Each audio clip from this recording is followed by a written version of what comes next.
and then you're bawling that it's over. Don't tell me that there's another. That's the reason you're bawling that it's over. You come and your mama guide me. All kind of sweet thing you tell me. Make me forget friends and family. All this is just driving me crazy. Oh, gal. Why, gal? Jam, gal. Grind, gal. You write me and then you say it's over. You use me and then you say it's over. Oh, no, no, no, gal. You think it's over. This ride ain't over. You think it's over. This ride ain't over. You think it's over. This ride ain't over. You think it's over. This ride ain't over.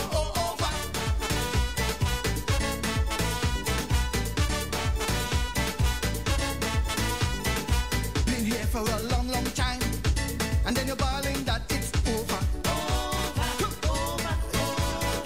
Don't tell me that there's another. That's the reason you're bawling that it's over.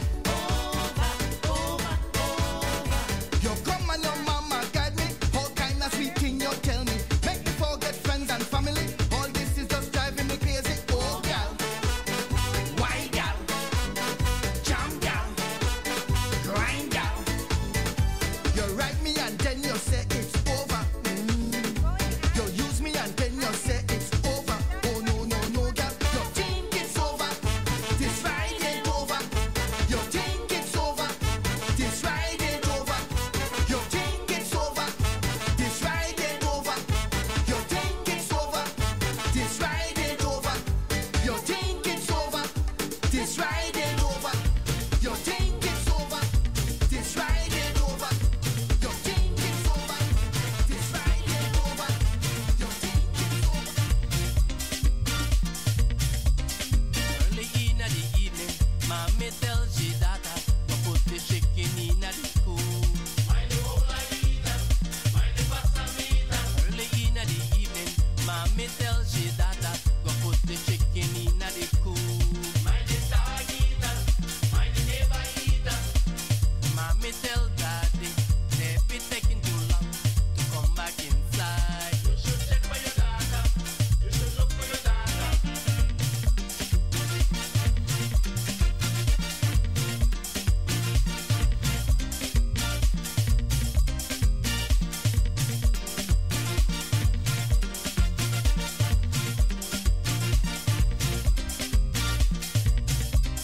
Mommy come back in the house, man, 'cause she couldn't find she daughter, and now she dey worry. 'Cause she take too long, and it's getting late. Mommy come back in the house, man, 'cause she couldn't find she daughter, and daddy dey worry. 'Cause she take too long, and it's getting late. Soon after that, daughter walk in the house, huffing and puffing, sweaty and tired.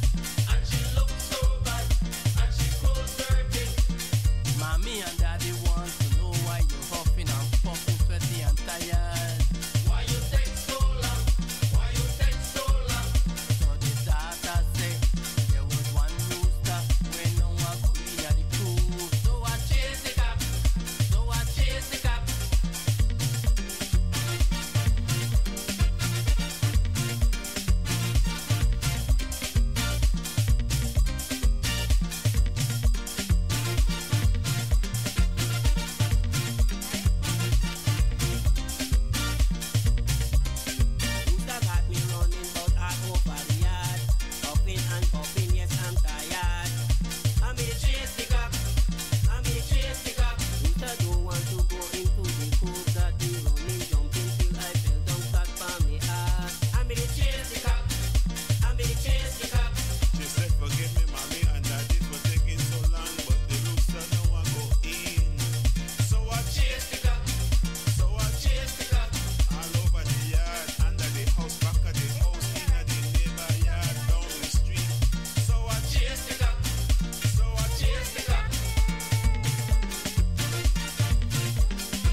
Charles on the ones and twos.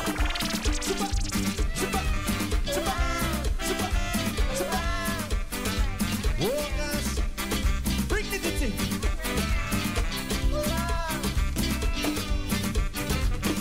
The man cry like a baby. Afraid to suck the sun and the The man cry like a baby. Afraid to suck the sun and the Comes always attack me. How him can do this and that. When it comes to the test, the tears running down his chest. In Ghana, Miss Sandra house, and she puts up a challenge. She called me Santonka, and she called him Bredanto. She say you didn't tell me, I know what you could do. Then she pull on dirty tip, then show it to Miss Santonka. Then she tell him suck the tea, then she tell him suck the tea, then she tell him suck the tea, then she tell him suck the tea. I know, the man cry like a baby, afraid to suck the sand and the tea. The man cry like a baby, afraid to suck the sand and the tea. Run it, boy! Give it, give it, give it, give it, give it, give it. Hey!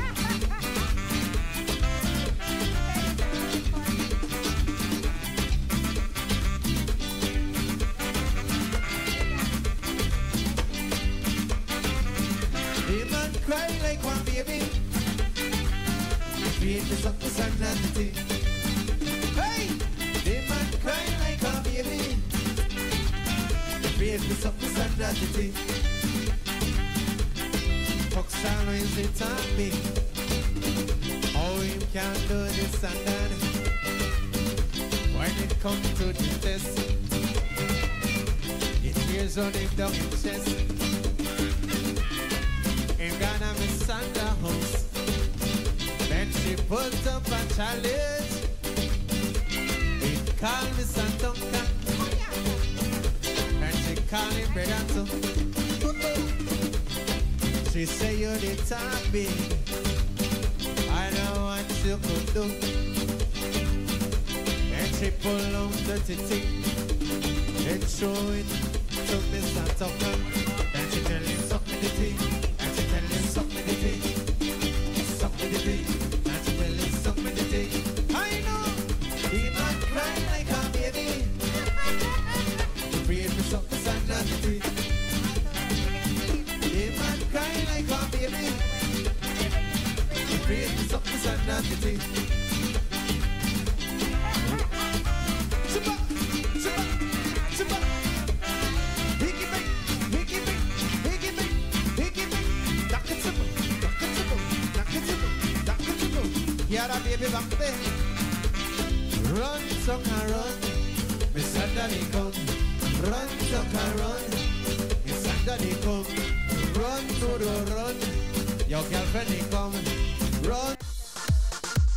Hey, what we got there? Caribbean people. It's Referendum.com. Watch it. I wake up like this. You wake up like that. I wake up like this. You wake up like that. I wake up like this. You wake up Testing like one, that. two. I wake up like this. Wake All right, all right, all right. Y'all know what time it is. Hey, What's on your mind? Tell Will Johnson what's on your mind. It's Belizemix.com. Hey, everybody come together. come again. Tell them You wake up like that. I wake up like this. that they hear you All right right, now. all right, all right, all right. Wheel and come again. Y'all know what time it is. How y'all wake up over here? Come on, y'all. Come on, y'all ain't wake up yet. Come on. Hey. Say what? Say what? How y'all wake up over here? Come on. Make some noise. Make some noise. Hey.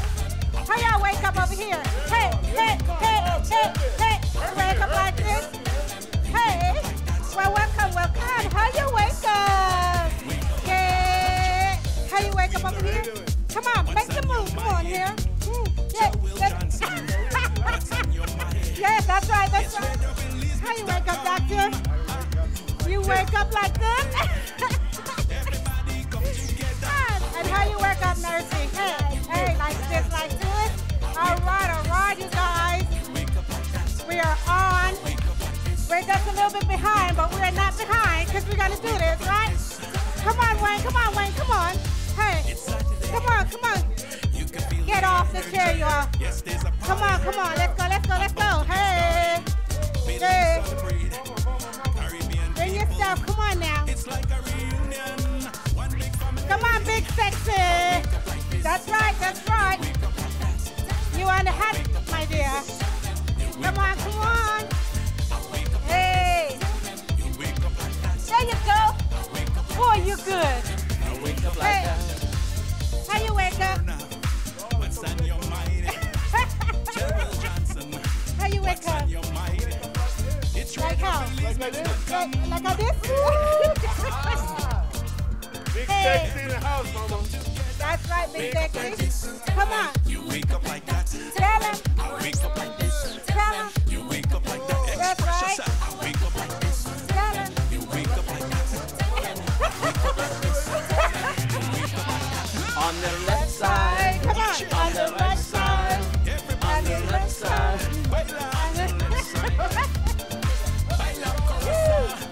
Baila orange one.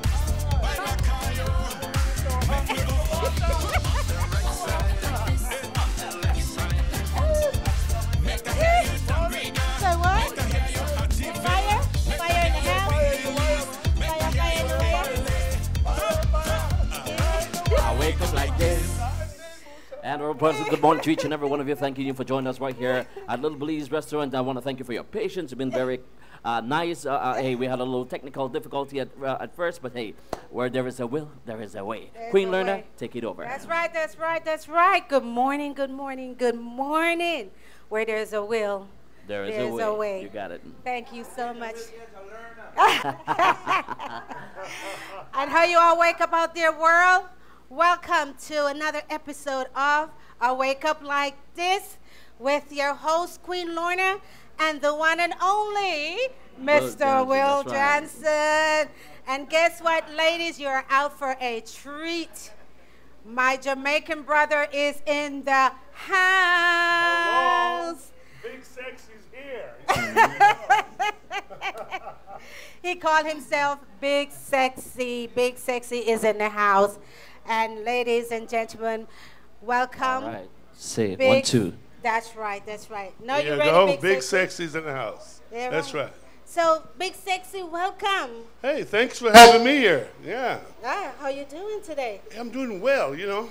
Usually this time of morning on a Saturday, I still want to be flat on my back enjoying Enjoying what? the early morning snooze, you know what I mean? But- It's my sleeping time. But for you, for And- Belize, little Belize, I'm here That's right. to shake it and whatever you say I got to do. And I'm glad that he's here because he's been around us for over 13 years, you guys. Big Sexy has been around the Belizean community and especially around us in this karaoke world for over 13 years. 13 years. 13. Went by so quickly, you know? It went by so quickly when we're having fun. So I want you to tell the world a little bit about yourself from beginning to end because I know you've been, we all see you in that fun ways. Mode, yeah. In that fun mode, but they don't know the serious side of Big Sexy. So can you just fill us in as far as who are you and all your specialty and all Okay, these awards? well, Big Sexy, the name was given to me by Barbara Morrison, one of the renowned jazz singers. I was in her class with my presence on stage. She says, Wayne, your name is Big Sexy Wayne. I couldn't fight it, so I took the name, you know? But I've worn several hats here in the city. Right. In the city of Inglewood, I was the police commissioner here for about 13 years. I am the chamber president. I've been president of the Rotary Club. I've been the district chair for Rotary. And I'm still in Rotary. I've been in Rotary for about 30 years now. Currently, I'm the head of the South Bay Workforce Investment Board, which is a board that handles all the federal job training and licensing dollars for colleges. We license colleges like Southwest, El Camino, LA Harbor, West LA College, Dominguez Hills, There are adult programs. The transitional prison programs, where prisoners may have felonies and stuff, they're coming out of jail. Right. And so Great we program. actually, we get them trained. We make deals with employers such as Tesla and other ones that will employ them knowing what the felony background was, so long as they stick to our program for about 2 years. And at that time, a lot of them, most of them, were able to actually expunge the record. I've worn hats. I've been the Boy Scout commissioner. I've been the Red Cross president. So and a lot of these things I've done concurrently when other jobs are going, and then coming here on a Friday night to enjoy myself and sing. Well, see, that is all that we know is Friday night, Big Sexy. That's all we know, the karaoke king here that keep us laughing. And I'm glad that we are opening up to the world because they see you for all these many years and they don't know all the hats that you wore. And he wasn't always this sexy, you guys. He was actually an athlete, all around athlete. Can you tell us a little bit about that? Well, my birth is Jamaican. I grew up as a Jamaican, and so I was in the Jamaican national cycling team for years. I qualified for the Jamaica 72 Olympics team. That was the Munich team. I was the 72, 73. I was the New York City cycling champion. That's on the track. I was a sprinter. I've always been a large cyclist, but a large in the cycling world at an elite level is 185 pounds. So I think I'm about another 100 pounds above that. Excuse me? Right? Okay, maybe another 130 pounds above that right now. But yeah, so cycling was a big part of my life from about 16, 17 years old. And I finally gave up competitive cycling when I reached about 38, 39 years old. I found there were cars out here you could drive. And I started to blossom. And Big Sexy came out, Big Sexy came out. Yeah. But, one of the greatest things for me in life is being able to give back to the community, the volunteerism that comes out of it. And a big part of that was nurtured in my early years in Rotary. When I was 38 years old, a guy named Donna Allard looked at me and says, Wayne, you'd be a great guy for Rotary. And back then, I was still pretty fresh Jamaican type of guy, new to the business world. And I remember I went to Rotary Club, and there was only 4 black Rotarians there. And there were no women in Rotary at that point as yet. And I remember they said, well, Wayne, give a speech. And what the speech I gave was, I'm here, and it reminds me of this show I saw in Jamaica, Mayberry RFD. And this one guy looked at me and said, Wayne, that's not political, that's not the right thing to say. That's what it is. I remember it's Mayberry and, and the sheriff and those other guys. And but Rotary was a great thing for me. I tell people say, Wayne, why do you volunteer your time? You're giving it away for free. But that's just like a free college education. It's like a free postgraduate education because you learn how to deal with people. You learn how to run a corporation and you pick up levels of sophistication you normally wouldn't have just from dealing within your own limited circle of people. Boy, you've been a busy cat for all these many years. Yes. And over how many years of service have you dedicated to this community, Inglewood area? You were like over 30. My greatest measure would be in the Rotary Club because I've been in Rotary. This has been my 30th year now. I came to Inglewood and actually went to Northrop University. So I graduated from Northrop with a degree in aerospace engineering. Okay. But I never worked in the industry. It was a slow time when I graduated. And I built race cars and just enjoyed life. And you also mentioned that you was a co-owner of one of those airlines. Oh, yes. I did my homework. I was a co-owner of Caribbean Airlines. Caribbean Airlines. And, that thing worked out where we got a group of friends together. Yeah. And we raised about $500,000 right here in this local area. African Americans and Jamaicans, and we all got to raise $500,000. And we started out with a charter airline. Oh. Now this is unique for our Caribbean people and Central American people. We identified a markets coming out of Jamaica with a group we call higglers, which are the market people that don't smell well, they don't wear deodorant all the time, they don't have the fancy luggage. And American Airlines and other airlines were turning their noses up at these people. So we said, this is a market. We can bring them up here, and they can bring them to LA, bring them to New York.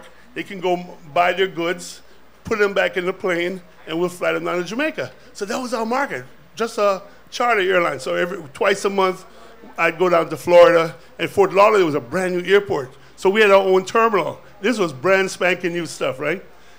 We met some guys, executives from Lufthansa. we were able to lease two 737s, what they call was wet leases. So we had pilots, fuel, and stewardesses on the airplanes. We would run a deal where we'd fly two people for the price of one, because we made our money on the luggage. That's what we did. So you bring your friend along, and we had a little lottery in Florida. I'd go down there, and the lucky person would come up. We didn't care who won, right? Because it's going to be two people, two merchants bringing back all the goods. We'd made tons of money.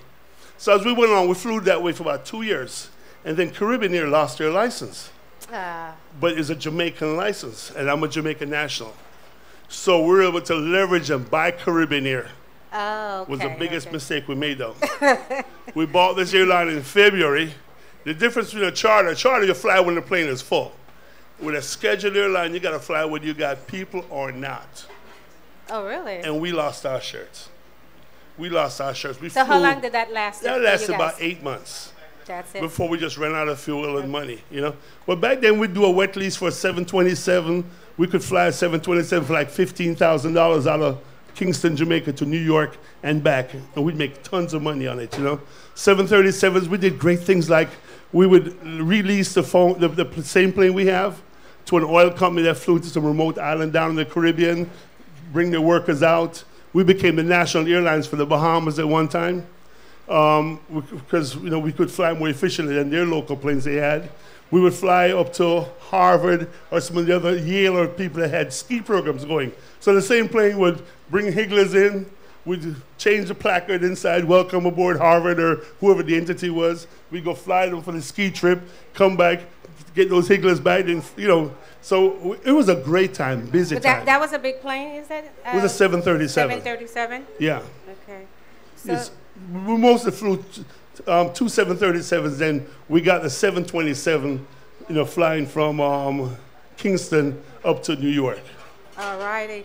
Boy, busy man here. Yeah. Okay. But let's get back into the community as far as you're serving in the Inglewood area, since this is the focus of everything right now with the new stadium and all that stuff. What are you expecting when that is finished? With the experience you have on the streets and all that in the commissioner? Well, some of the things that is of concern right now is maybe the destabilization or local people who live here being displaced. And so the city council right now has a 45-day moratorium on any rents being raised. Right. But it's really just 45 days to try to plan to see what stratagems the city council can come up with to protect people who already live here, As a lot of properties here have been sold to developers. There's one hotel you see boarded up right near Century and Prairie next to the Church's Chicken. The people bought that thing in 2000 for $400,000. The developer out of Burbank bought it earlier this year for $18 million, okay? There was a B&H towing lot right up here on La Brea and Florence. B&H Towing is there no more. I thought Anthony's, the body shop next door, still owned the place. But no, from what I understand, the whole block has been sold to a developer. Wow, so in about 2 years, this is right next to the train tracks, in about 2 more years, that place is going to be gone. And the same thing happening anywhere along that Crenshaw corridor, the train lines. Now, there's a plan, and this has not been made public yet, so you guys are hearing this from me for the first time. All right, first hand. There's a plan to make an elevated train line down Prairie. It's going to be called the Florence to Torrance line. Florence to Torrance. Florence to Torrance. Because that's a good ring. The Torrance mayor is a fantastic guy. And he says, we got hotels. We got to get some of this Inglewood, Rams, Clippers, Chargers dollars coming out.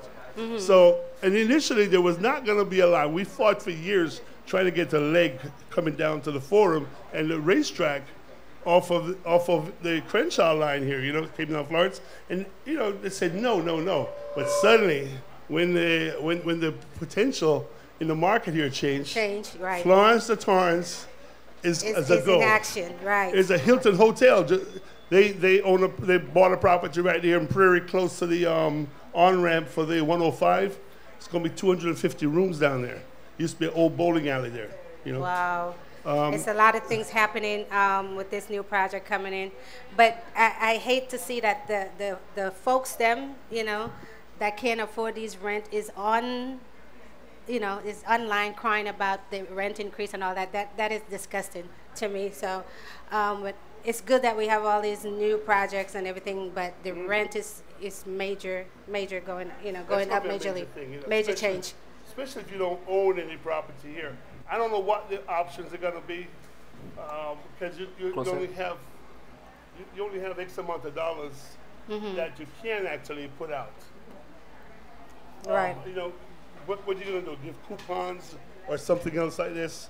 I don't know what the solution is going to be in the end, because on the other side of the coin, you can say the people who are coming back here, they used to live here generations ago, Right.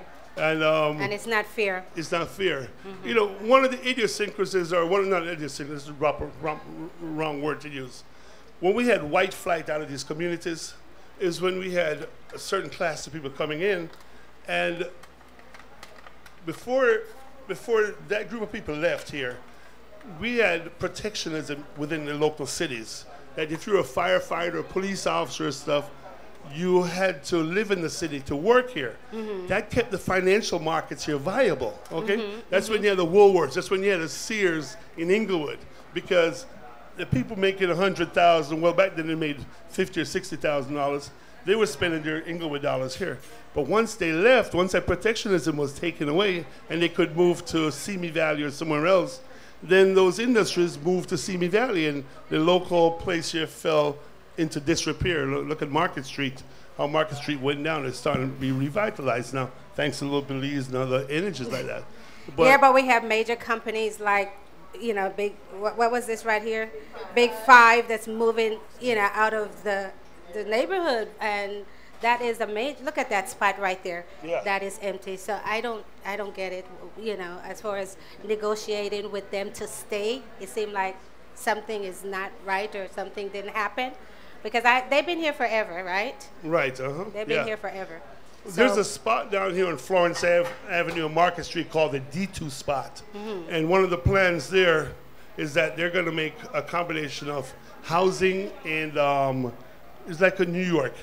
You have housing upstairs and you have the stores downstairs, restaurants and that type of stuff. Oh, okay. Across from where Colas used to be, that big empty parking Right, lot. I know the area. Years ago, it was a car dealership was there when I first came to Inglewood. So hopefully that might be one of the things to revitalize Market Street. But they may have to redo the whole structure of Market Street to get the type of shops in here that can actually support or make it attractive for people to come in. Right, that's the word, attractive, because right now this is supposed to be downtown Inglewood. That is super dead, so hopefully people will be moving back in and make this more exciting to the community. So. Well, I think what you guys are doing here is kind of magical with Little Belize, because you've made it like a cultural center here when you have your events here and that type of stuff. And the city has come to, I was really hoping Jamaica would have taken the helm on this, but the city has come to recognize that this is an area where they can have their festivities and mark off Market Street and look to you guys for your participation here. Oh, great. So anyhow, we're gonna shake a little leg, give him a little music so we can wake him up a little bit, Wake him and then up. we I had wake him him ready. up. I had him ready. I'm ready for coconut. You're ready. Woman. All right. You want coconut woman. water? Yeah. Yes. So, Big Sexy Wayne, love this song, and you guys know that if you come here to Little Belize on Fridays, you can be entertained by Big Sexy right here. So right now we're gonna take it to. Ay. Harry Belafonte. Ay, what you say? Coconut woman falling out. And every day you can hear her shout. Coconut woman is calling out. And every day you can hear her shout. Get your coconut water. Coconut. It's good for your Say daughter. what? Coconut. Coca got a lot of iron. Coconut. Make you strong like a lion. Coconut. Lady tell me the other day, no one can take a sweet man away. I asked her what was the mystery. She said coconut water and a rice curry. You cook it in the pot. Coconut. You serve it very hot. Coconut. Make you strong like a lion. Coconut. Make you strong high. Aye. Hey, hi. Coconut, Lord, it's sweet tortilla, you know. Coconut woman says you agree. Coconut make very nice candy. The thing that's best if you're feeling glum. Coconut water and a little rum. It make you feel tipsy. Coconut. Make you feel like a gypsy. Coconut. Make you feel like a lion. Coconut. Ah, Lord!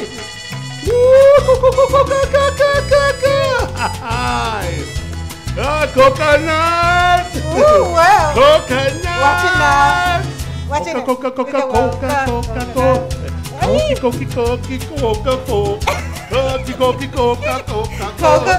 Shake it, baby. Hey, Shake it. how you make shake drop. it? Make How you drop shake like it? it's How you hot. shake it? Make it drop like it's hot. Make it drop like hot. Little Belize in the house, baby. Woo! Coconut. Yeah. I feel festival How in you the air. How you wake up, boy? How you wake All the up? mother gets you. How you wake up? Make it up, baby. Shake it up. Make it move. Lord, if my father could just see me now. How? Cause he's Show the us. original big sexy. Oh, yeah. Take it easy though, you know. Go. That's it. Go. Just work it down. Work it down. Go. Hey, The how old boy do? taking time. Ay, Young ay, boy wanna jump ay, on ay, it. ay, ay. Yes, sir. Woo! Big sexy, that's why them time boy, them call me baby. All I like the way right. you're looking now, man. Ay. Does your husband know you're with me? Ay. Woo! All right, you guys. That was Big Sexy in the house. So if you guys want to be entertained, don't forget every Friday night here at Little Belize Bombay Lounge, it's karaoke time. You can come and meet Big Sexy, and So, you're going to be in for a treat. I So wanted what to else you say- got going on? I have a show. Uh-huh.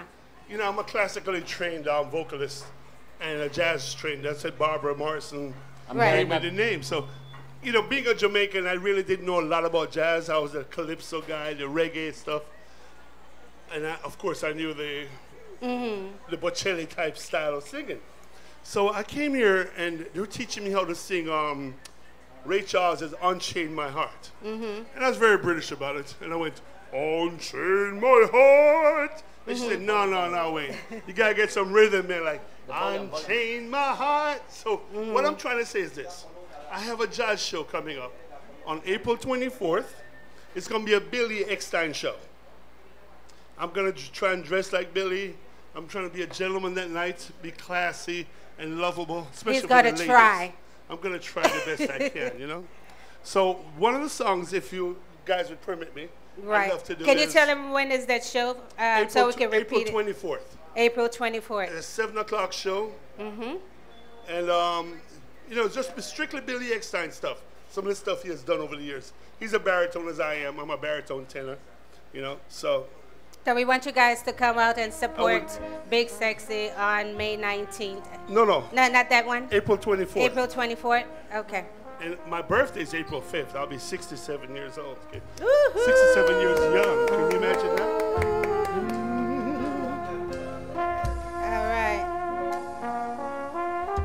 That one? Yeah. I think we started without me though. The night is like a lovely tune. Beware my foolish eyes. How white the ever constant moon. Take care, my foolish heart.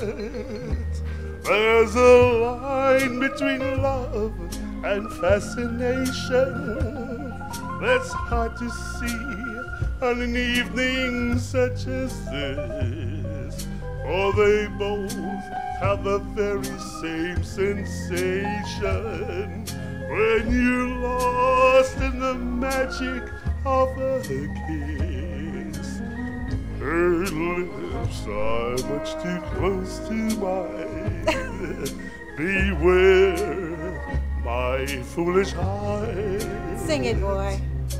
But should our eager lips combine, and let the fire start. For this time, it isn't fascination or a dream that would fade and fall apart. It's love. Lord, this time it's love, my foolish heart.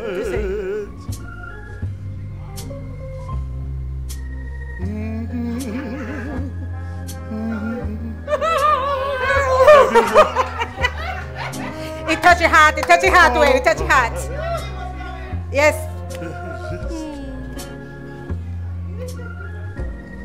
My foolish You got backup dancer, Wayne. Come on, you know.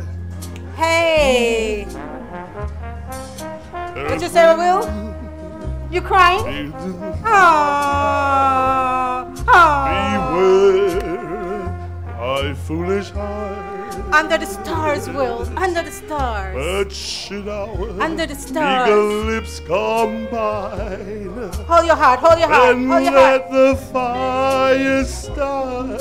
Oh. For this Hold on tight, time, Will. Hold on tight. It isn't fascination or a dream that would fade and fall apart. Now let that go, now let go, Tom. Now let that It's go. love. Yeah? This time it's love, Lorna. Don't hurt my foolish heart. Nice one, nice one. Whoa, Lorna, please take it easy. I know. You're so smart. I will. But this time it's love. That's my right. foolish heart. My foolish heart. Little Belize, the place to come to be romanticized, Hey. to get your breakfast early in the morning, That's and to right. wake up like I did. Woo, give it up, everybody. Give it up, make some noise. Thank you so much. All right, you guys. So we're gonna take it to an end, Big Sexy. Anything else you have to tell the world before we close out? Well, you know, I'm a grandfather now. I got 4 kids. I'm still single. I may be damaged. Hey, McCormick gal in the I may house. be damaged, but I McCormick is in the house. think I can be rehabilitated. You know what I mean? Big single. All right, so that's the only show we have. One more time, where's your show gonna be? So if you guys can go out and support, let's do it. Okay, my show is going to be at the Barbara Morrison Performing Arts Center at 54th and Degnan in Limerick Park. All right. Billy Eckstein show is a 7 o'clock show. Tickets are going to be $20 in advance and $25 at the door. Just pay at the door. Don't worry about it. It's going to be a some great show, though. I have a 3-piece band, and some of these guys are the best in the business. You know? All right, you guys. You just hear it here with my Jamaican brother, Big Sexy, on I Wake Up Like This. Let's go. Come on. Hey. Come on, Big Sexy. Shake it, baby. You can stand up, you know. Stand up, how you doing? Hey, It's time I turn up. Lord.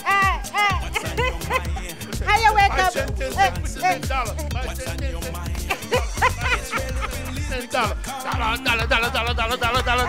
Pure dollar. Oh Lord, no small change, you know.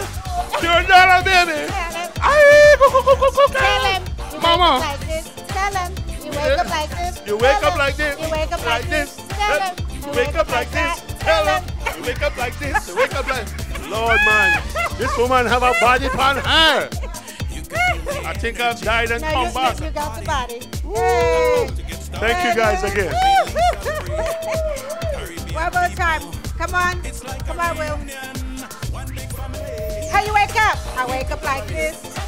I wake up like this. I wake up like this. All right, all right, all right. Thank you so much. Nice job. Nice job. Oh, yeah.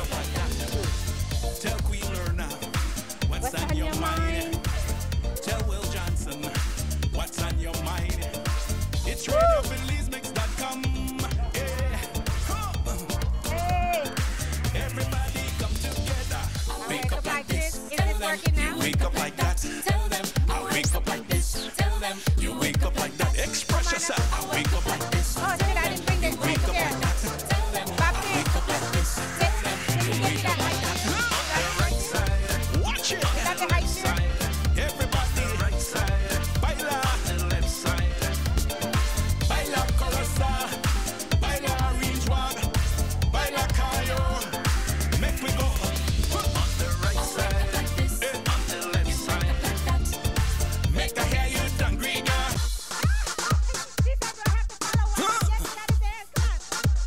Caribbean people.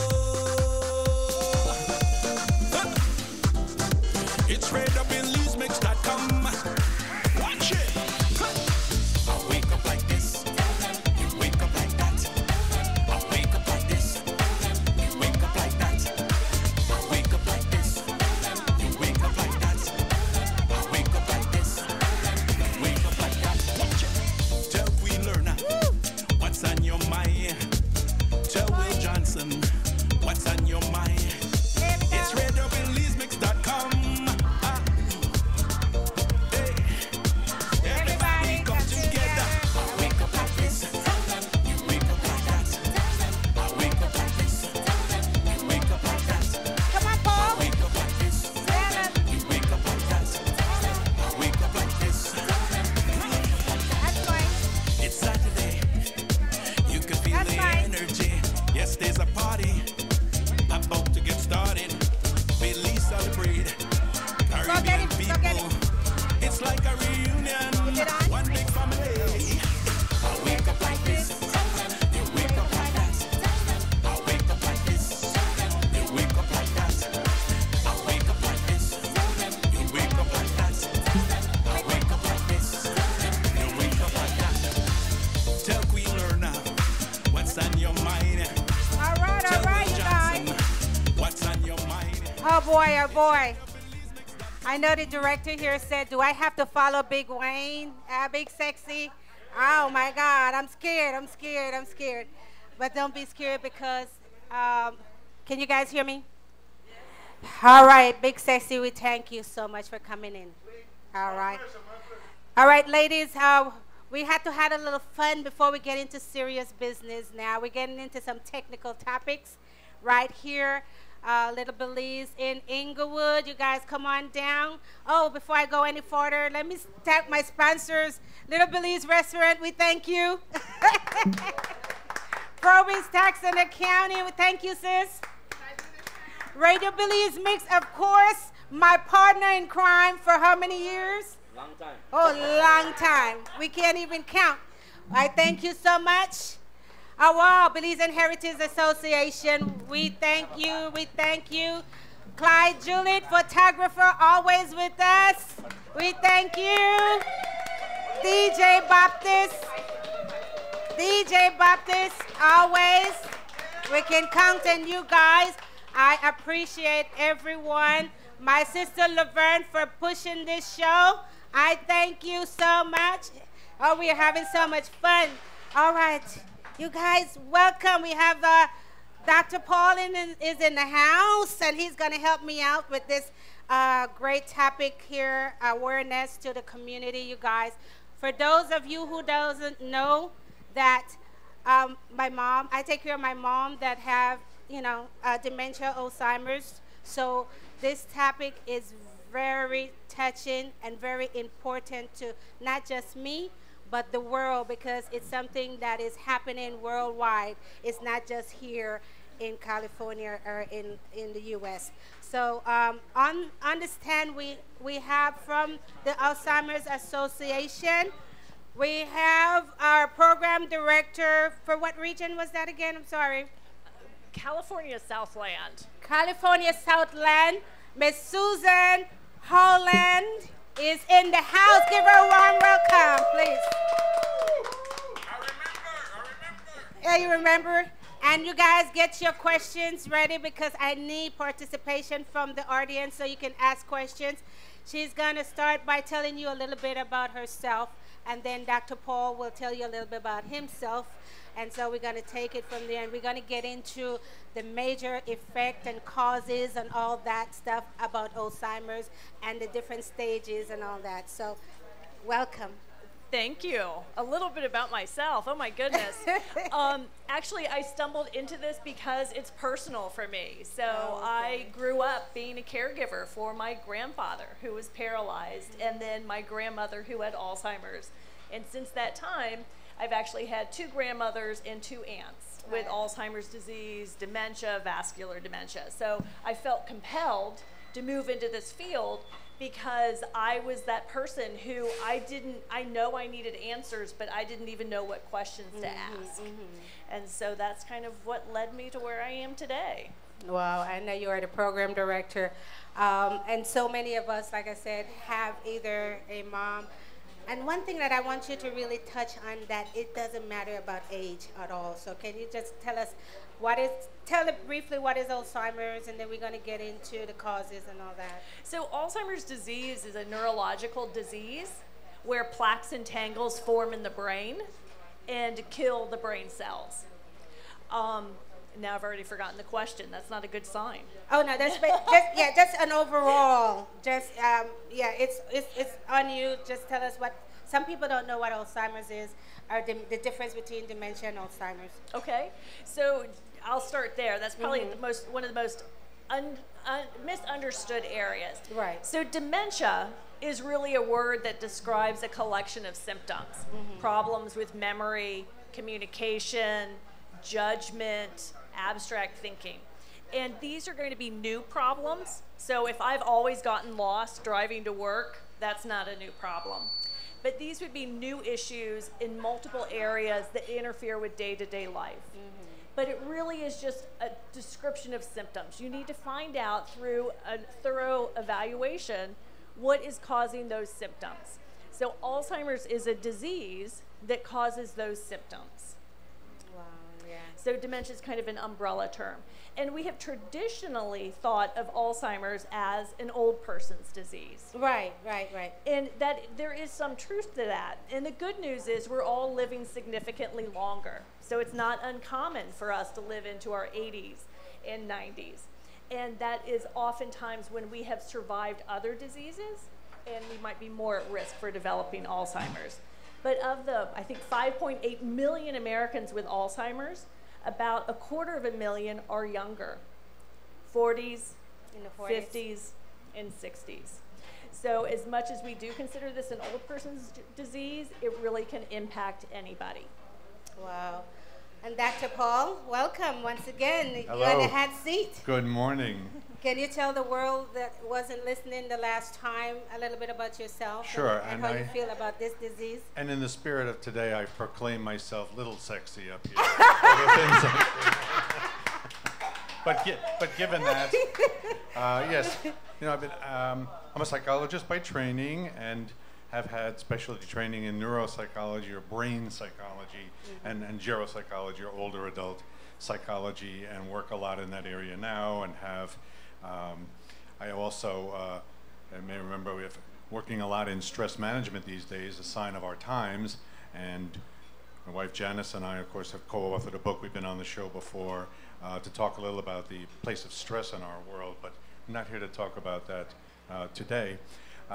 In the way of one's own experience, certainly Janice's aunt, who passed away some years ago but lived with us for decades, went through the experience of Alzheimer's. In fact, she was really one of the best case studies for me they ever had in living with and experiencing, while we tried, of course, to help her in so many ways and face the challenges.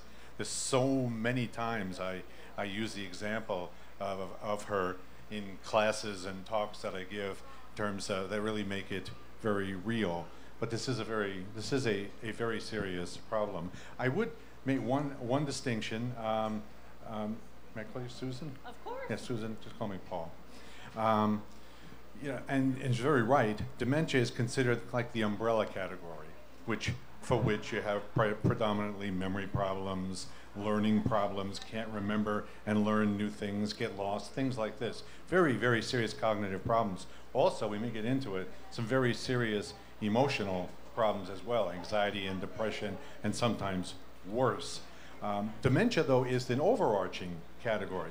Anybody sitting here, most of whom don't look over 65, could have dementia. And you say, well, how could that be? You could have, oh, God forbid, but you could have a serious head injury, and you could have dementia as a result of the head injury, and we've seen that. And younger people who might have a stroke, because certainly vascular disease has a lot of play in older adults too, in causing dementing illness as well. So you could have that. Thereby, Alzheimer's, as Susan just described, is a specific form, one of the more frequent forms, of course, and more frequently seen in older adults. There are some other types as well, also some other types of dementia in older adults that I think the community I've worked with so long, and I know is served here, the African American community, should take great heed of. But let me stop for the moment and take a breath. All right, guys, we're gonna try to get this over with as simple as, over to you guys as simple as possible. So we might go a little slow, and it's some stuff may be repeated, but that's okay, because I want everyone to get it, because I got it. I'm living with it for so many years, and a lot of you guys are living with it. So we're gonna go over a lot of questions and living with it.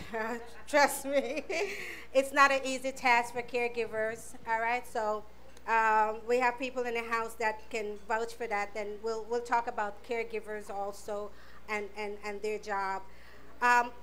They discussed the signs, and when it's a lot that is overlooked because they don't want to go to we don't get a diagnosis per se at an early age, right?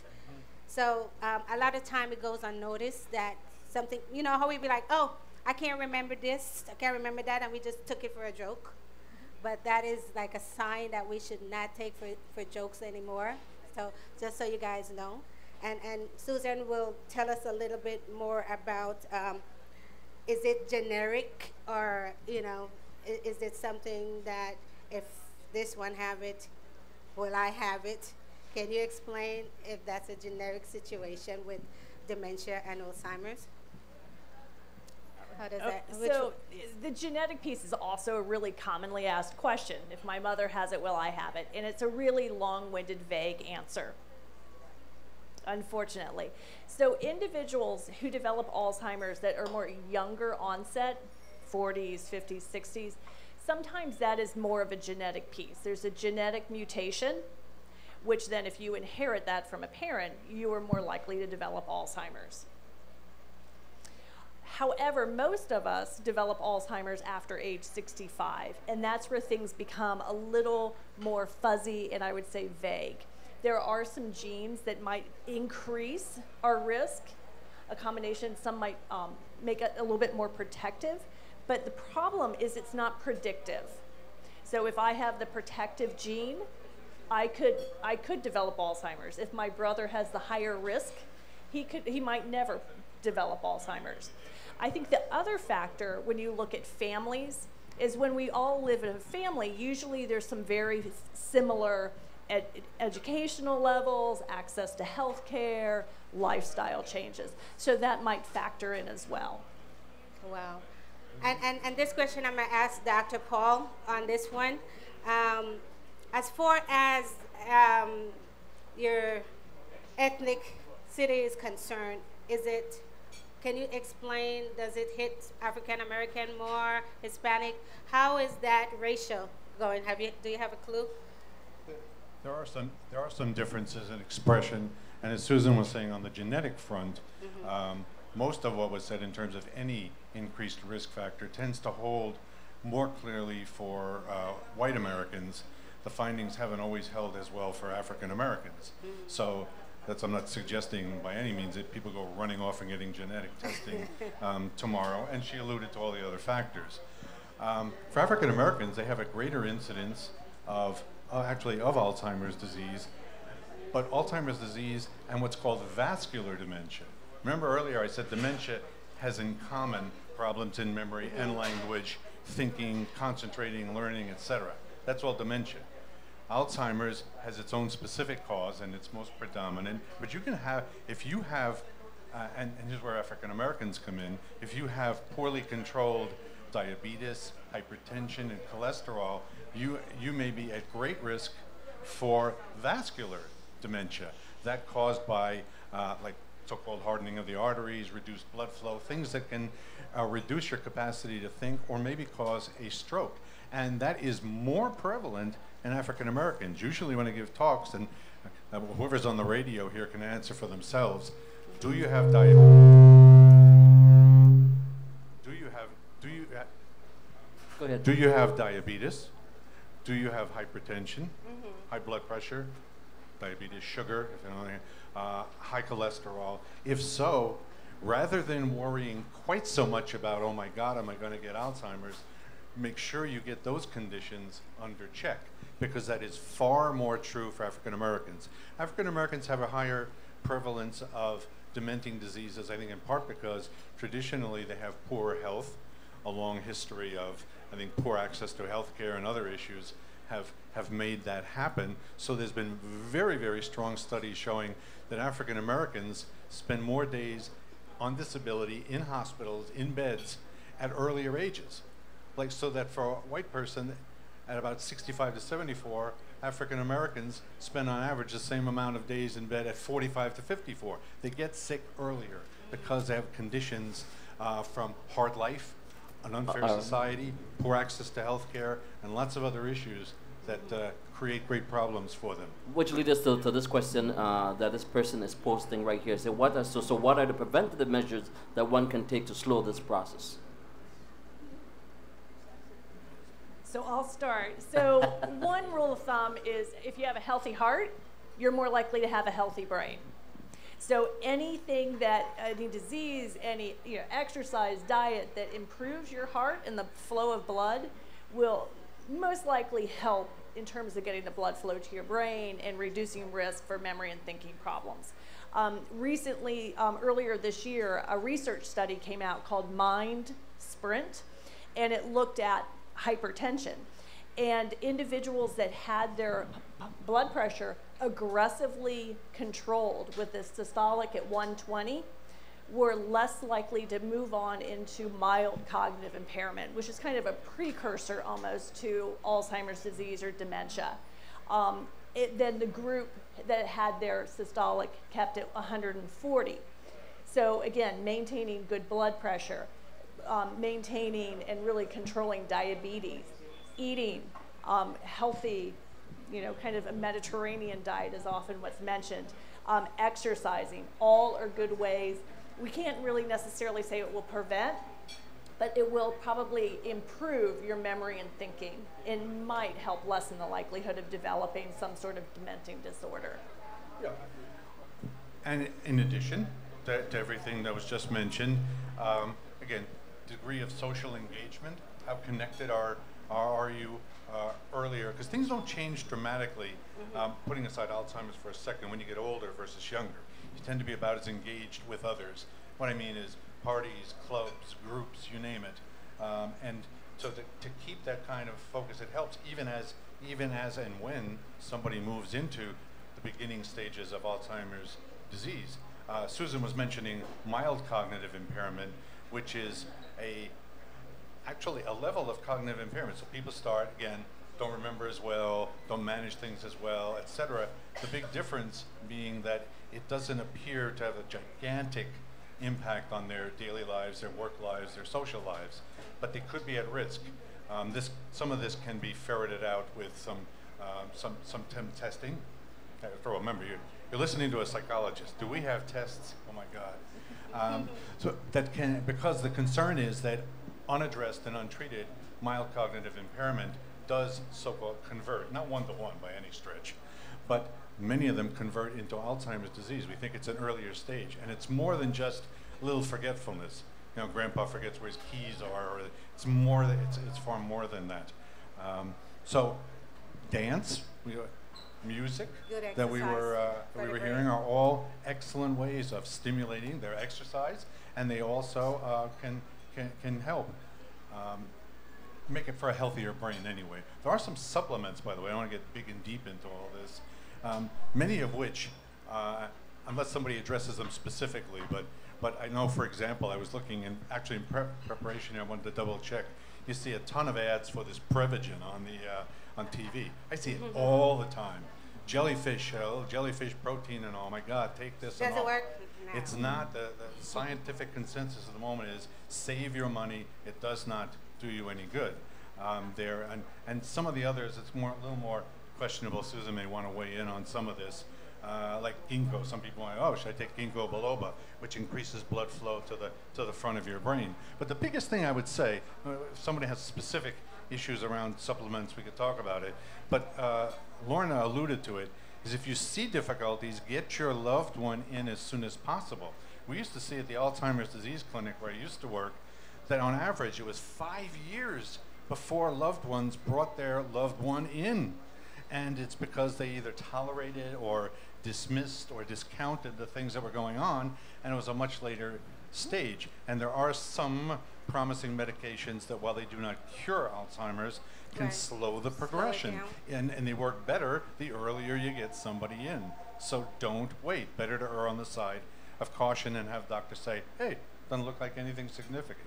Great. Okay, I'm going to go to the audience out there. You guys have any questions for the doctor and the director here for Alzheimer's Association? Questions from anyone? Over here? Come over on this side. Can I get one of the microphone to the person? All right. Get your questions ready, you guys. We want to clear up some on questions. Hi, good morning. Good morning. My name is Lorna. I've been a caregiver for 32 years. I have 3 questions for you guys. My first question is, can you tell us the difference between Alzheimer's and dementia? And I haven't heard you guys mention about aphasia. I don't know if it's a cousin or it's a relative to dementia or Alzheimer's, because I've been working with, I know it affects the speech. And what is the symptoms? Does dementia and Alzheimer's makes you combative? It makes you that kind of way, beside only losing the mind or forgetting stuff? Does it? That's my first question. Does it? So I'll start and you can chime in. So you do see personality changes with some individuals with Alzheimer's disease and other types of dementia, especially in that middle stage. It's kind of hard to predict, if someone will become, combative, have more anxiety, will wander, but there are a lot of behavioral symptoms in that middle stage. It does make it worse. And what is the difference between dementia and Alzheimer's? So dementia would just be like a description of changes with thinking and memory. It doesn't tell you what's causing those changes. So Alzheimer's is the disease that causes those changes in memory and thinking. Dementia is like saying I have a stomach ache. If I went to the doctor and said, my stomach hurts, and the diagnosis was you have a stomach ache, it wouldn't tell me what was causing it. A diagnosis would be, well, you have an ulcer, you're eating too much acidic food, the yogurt you ate for breakfast was bad. So, do you want to add? Yes. I'm not sure I can remember all 3 questions, but I'm trying. On the first one, if you think of dementia, think of an umbrella, and the big umbrella is on top of you, and underneath are the spokes. The dementia is the overall concept, and as Susan was saying, it's the problems in memory, in thinking, in language, etc. And then there are the specific types. Alzheimer's is one, and one of the more common types. It's a progressive. It's generally contrasted with other diseases of this type as progressive, meaning slow. It builds gradually. It doesn't come on right away and over time, which is why you have this 5-year window to actually notice things and get somebody help, versus a dementia caused by a stroke. And you could have a serious stroke, actually in a younger person, but more commonly in older, where you would have, it could rise to the level of all these problems with memory and concentration. Part 2, language. Yeah, aphasia is difficulty in either expressing or understanding language, depending on, and it can be both for somebody. And not uncommonly, slightly less common in people with Alzheimer's will you find so much aphasia. You'll find word finding problems. They can't remember the names for things. They have a little trouble expressing themselves, but it's not necessarily an aphasic disorder. Where you will is the people who have dementia secondary to a stroke, and then that part of their brain that has been affected, then they will have great difficulty expressing themselves. Sometimes, depending on what happens, they'll be very hard to understand or not. The third, I thought you said, the issue of, and thank you for asking about it, emotional difficulties. There are very commonly, in about 50% of people with Alzheimer's, serious emotional difficulties. Now they can range slightly milder, like anxiety and depression. Your loved one is worried a lot, fidgets a lot, they feel sad, they may start crying for no reason, etc. And that's I don't want to call that mild, it's all concerning, but up to and including more paranoid beliefs that their loved ones are not their loved ones, that people are stealing from them. Aphasia do that. You know, and also then frank hallucinations. They see things and hear things that aren't there, which may warrant, in many cases, an evaluation and possibly some medication, either anti-anxiety or antidepressant, or if antipsychotic, having to be taken very, very carefully in older adults who are more sensitive anyway to the effects of medications. I hope I was answering some Right. of it. Yes, sure. That is good One, with one, Dr. one more learner. One more question. If I'm talking to you, Dr. Paul, and I want to say something to you, and automatic, I just forget. It just went out of my mind, completely gone, and I can't remember. Is that a bad sign? Of start looking about something. Totally. Is that you? Yeah, that's her. Yes, that's me. No, I wouldn't worry. This seems the appropriate time for my one and only bad Alzheimer's joke. How many of you have ever come out of a store in a mall and don't remember where your car was parked? Yes. Seeing a few hands. Anyway. Yeah, we all do. That's not Alzheimer's, That's not although Alzheimer's. everybody's worried about getting Alzheimer's. How many of you have walked out of the store and forgotten you even had a car in the parking lot? For the radio audience, I didn't see any hands raised. Right. That would be a little more concerning. So it's a matter of degree. We all have that. We were at a seminar last weekend where the speaker got up and he was in the middle of talking, and this is a guy who does this all the time, and he just blanked. He couldn't remember. He stood there for, it was only about 30 seconds to a minute. It seemed like forever trying to recall. And he does not have Alzheimer's by any stretch. It happens. I wouldn't go overboard on that. I think if you're consistently, if you start forgetting the names of loved ones that you see regularly, not the nephew you saw 10 years ago and you haven't seen since, maybe. You're finding yourself getting lost on your way and about more. You're having trouble remembering things you just recently heard. You're groping for words regularly. You start saying, hey, I wonder if something is happening and maybe it might be prudent for me to get some level of evaluation. Knowing that as an aside, again, that there are many medical conditions that can cause some of these cognitive changes. So first visit's off to your primary care person. It's not to see somebody like me, a neuropsychologist. It's to see a primary care person, because various metabolic and endocrinological changes, and thyroid and others, can cause problems that are quite reversible and changeable, even if you have them. So don't panic immediately. Right. Thank you so much. That's Thank been you, great. Lorna. All right. you. Any other quick question? Don't make them too long, guys. We have to push our ICJ issue on stage too. So Thank come you on. very much. Thank you for the information, and thank you for being here and giving this information about Alzheimer's. It's a very important issue.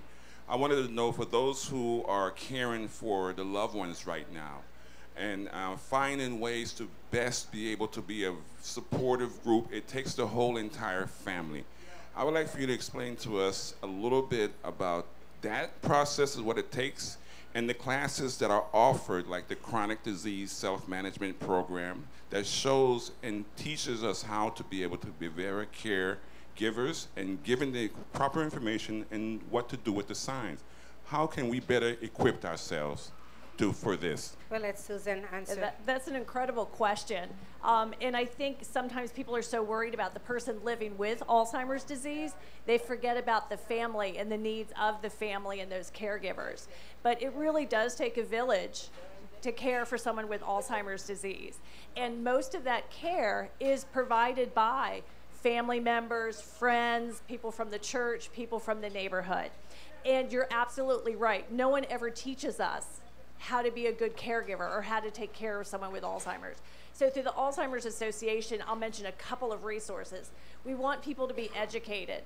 So we have educational classes in the community, and we're always looking for more places. We have fact sheets. We have online classes. Now again, I feel the more educated families are, the more likely they are to make really good, the best decisions that we can, but it also is an opportunity to maybe prevent a crisis occurring as well. Caregivers need incredible support. Unlike other diseases, so if somebody in your family that you're caring for has cancer, they can look at you and say, thank you very much. I really appreciate you driving me today and fixing me dinner. Someone with Alzheimer's disease often can't do that. Instead, what was their example? You know, they'll accuse you of stealing your money, their money, or they'll accuse you of having an affair. So oftentimes it's a very, you're sacrificing a lot. So we want to offer support. Statistically looking, that primary caregiver oftentimes is more likely to die before the person living with Alzheimer's disease. So we want to advocate for those family caregivers to get into support groups so they can talk and share their feelings with other people who are in that same situation. The Alzheimer's Association has a helpline that's available 24 hours a day, 7 days a week. So at 2 o'clock in the morning, when your loved one hasn't slept and you're at your wit's end, you can call our helpline at no cost and get support. And we also really advocate for respite. You know, caregivers need to get away. They need to be able to take care of themselves. They need to kind of address some of that guilt that comes along with being a caregiver. So we partner and refer to community-based organizations that can help with respite, adult daycare centers. How do you prioritize yourself first as the caregiver so you can continue caring for that individual? All right. Okay, well, at this point we have a lot of folks who are on, by the way, we're on YouTube and Facebook simultaneously. And they're asking questions, but one of the things that folks are reaching out or trying to say right now is that if they can get some kind of a phone number that they can reach you guys. Or is there a website? Or? Yes. So for the Alzheimer's Association, the website is www. ALZ, as in zebra.org. Okay. And that's often the first stop for most families. You can also call us on our toll-free 800 number, which is 800-272-3900, with questions that are as simple as, you know, what is the list of the 10 warning signs, to more complex situations like I think my neighbor's being financially abused, and everything in between. And being from Los Angeles, what I like is that they do use a language line, so they can answer any question in any language on any topic. Perfect. Perfect. Yeah, we're glad. All right. And I just want you guys to know that all the folks are really appreciating this topic as we speak right now. Right. Because a lot of folks can There's relate. If they have some family member. There's a lot of us out there that's dealing with it, and we need to start talking to each other and, you know, supporting each other. Support each other on this issue. Question? Yeah. Thank you for this information, and thank you for the opportunity to ask a question here. Has there been an increase in the incidences of Alzheimer's, and is there any study out there linking uses of these devices? I tend to be on this a lot, playing puzzle games and word games, and there's this website, you know, luminosity.com, that talks about mental stimulation types of games. Has there been any studies linking whether or not there are mental exercises that can help prevent the onset of Alzheimer's, or if there's any linkages to, you know, because when we do this, we're not doing a lot of deep thinking or concentration. We're doing a lot of stimulating the brain on a lot of different things, and I wonder if there's any studies linking that, and if, have we seen an increase? I don't know any studies. Yeah, I'm not aware of studies specifically regarding cell phone use, at least in terms of Alzheimer's. There have been, of course, cell phone usage in terms of some other brain conditions, but not Alzheimer's. However, the question around keeping the brain active also has been a long-standing recommendation, which can be anything from reading, if the loved one can do it, crossword puzzles, you name it. It reminds me, there was an old study, actually it isn't so old, the nun study. They took a bunch of nuns in Minnesota, and they took a look at these ladies who volunteered, God bless them, to actually take all our tests for years and years and donate their brain to science. And they were, you know, they were active. They worked their brains. They read, they studied, they looked at the Bible, they talked, they interacted, they did. And when some of them started dying and they looked at the brains, they found a brain condition that looked like, boy, they should have had Alzheimer's and been all impaired, and they were not. The part of the impetus then was to say, trying to keep that brain active. And you can keep them active by social engagement, not isolating them, taking them places as much as possible within their capacities as well. Okay, I understand what you're saying on those password puzzles. Now, being a caregiver and my mom's situation, and she was very active, puzzle every day, books and books of puzzle, exercise, dance, and all that stuff, you know, and the aggressiveness of the Alzheimer's still kind of, you know, connect with her and make it, I mean, it doesn't, there's not much that's helping what I'm trying to say. There's no medication that they say actually works. Now they're coming out recently and says aerobics exercise. Studies had just came in recently about aerobics exercise is the best thing for the brain. But my mom was a dancer, a singer, and very active. I take her everywhere. She's involved in everything. And it's still like attacked, you know. So I'm not sure what to tell the world. You know, I know music does help because it directs her from in a sad mode, because she would be in a crying mode, and I turn on that music, and she will turn right to that music. So I know music is one key. If your loved ones love music, turn that music on, and it will kind of take them out that sadness. But every symptoms as far as, you know, seeing this and calling, you know, your loved ones that's passed on for a long time, all those things they are doing, but they are still strong in the mind where they kind of remember stuff. They say stuff to you that you kind of wonder, do you really have Alzheimer's, or do you, you know, because my mom does that, and my mom does that to us, and we're like, what? You know. What I gathered here is it's like it comes and goes. I guess it does comes and goes for her, because some, like they would say, good days and bad days, okay. and really bad days. So another thing that was very interested is, where's Lorna? She's still there. Up to today, Lorna's still questioning the doctor, you know, on certain things like that the patients are doing. So I know online everybody is asking this. Someone is on what's the name of that meds? Is it Arisep, what? Namenda, what something like that? Patch and nothing works. That makes it worse. And they said nothing works. So the doctor stopped all the meds. Right. And that's what I noticed. Like some of the medication that they take, they get more aggressive. It's like they get worse. They give them a anxiety medication, and it's the reversed with them. So, you know, it's one of those things where I don't know at this point if anything works for Alzheimer's patients.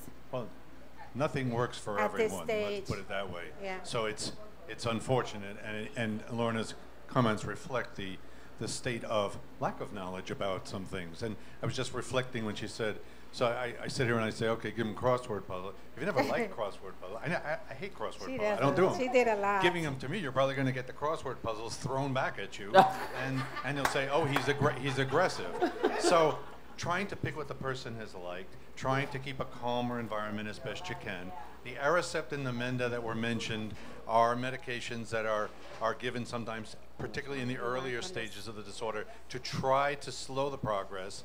If it doesn't work, well, the doctors rightfully stopped it. You don't want them to make them worse. If the behavioral issues become more of a problem, that they become aggressive. We saw some people who literally were destroying their homes from aggression.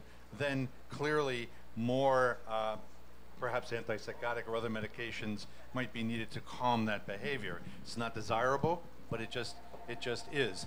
And there's no one thing that's going to answer everything. And one more comment before we get another question for the audience, and we're going to have Susan and Dr. kind of wrap up. Alzheimer's disease is on top of the chart, but yet it's like not supported by the government funding. Can you tell me, I mean, it's like research, you know, research for this disease is limited. Can you give us some insight? Yeah, and from my perspective, it's an exciting time. It's just not fast enough. Last year, the federal government passed legislation for the greatest increase in Alzheimer's funding in history. Okay. So it's 4.25. Oh, I'm getting my millions and my billions mixed up now. Billions. Billions. So we do need people to advocate, and it's calling your congressperson, sending emails, sending letters, saying we need more funding. We need this now.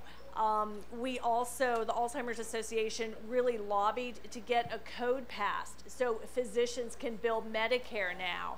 So it's not just a physician in the primary care setting will diagnose, they can then bill to do care planning and explain that diagnosis. So there are some very incremental steps that are occurring. They're just not fast enough. Okay, that sounds good. We have a question over here. Is there, you know, I have my mom, she suffered from Alzheimer's from 65, so she's like 2 years into it, and it's getting worse every day. And I was wondering if there's a percentage that you could get it genetically? So the generics. So genetics. So it's, I think you explained this a little better than I did, Paul. Do you want to answer this? It's like yes and no. Yes, there is a degree of risk. There's certainly, if a concern is, which I would understand if I'm you, am I likely to get it because mom has it? There's perhaps a slightly enhanced risk, but there's no guarantee. It's not one-to-one or anywhere close to it.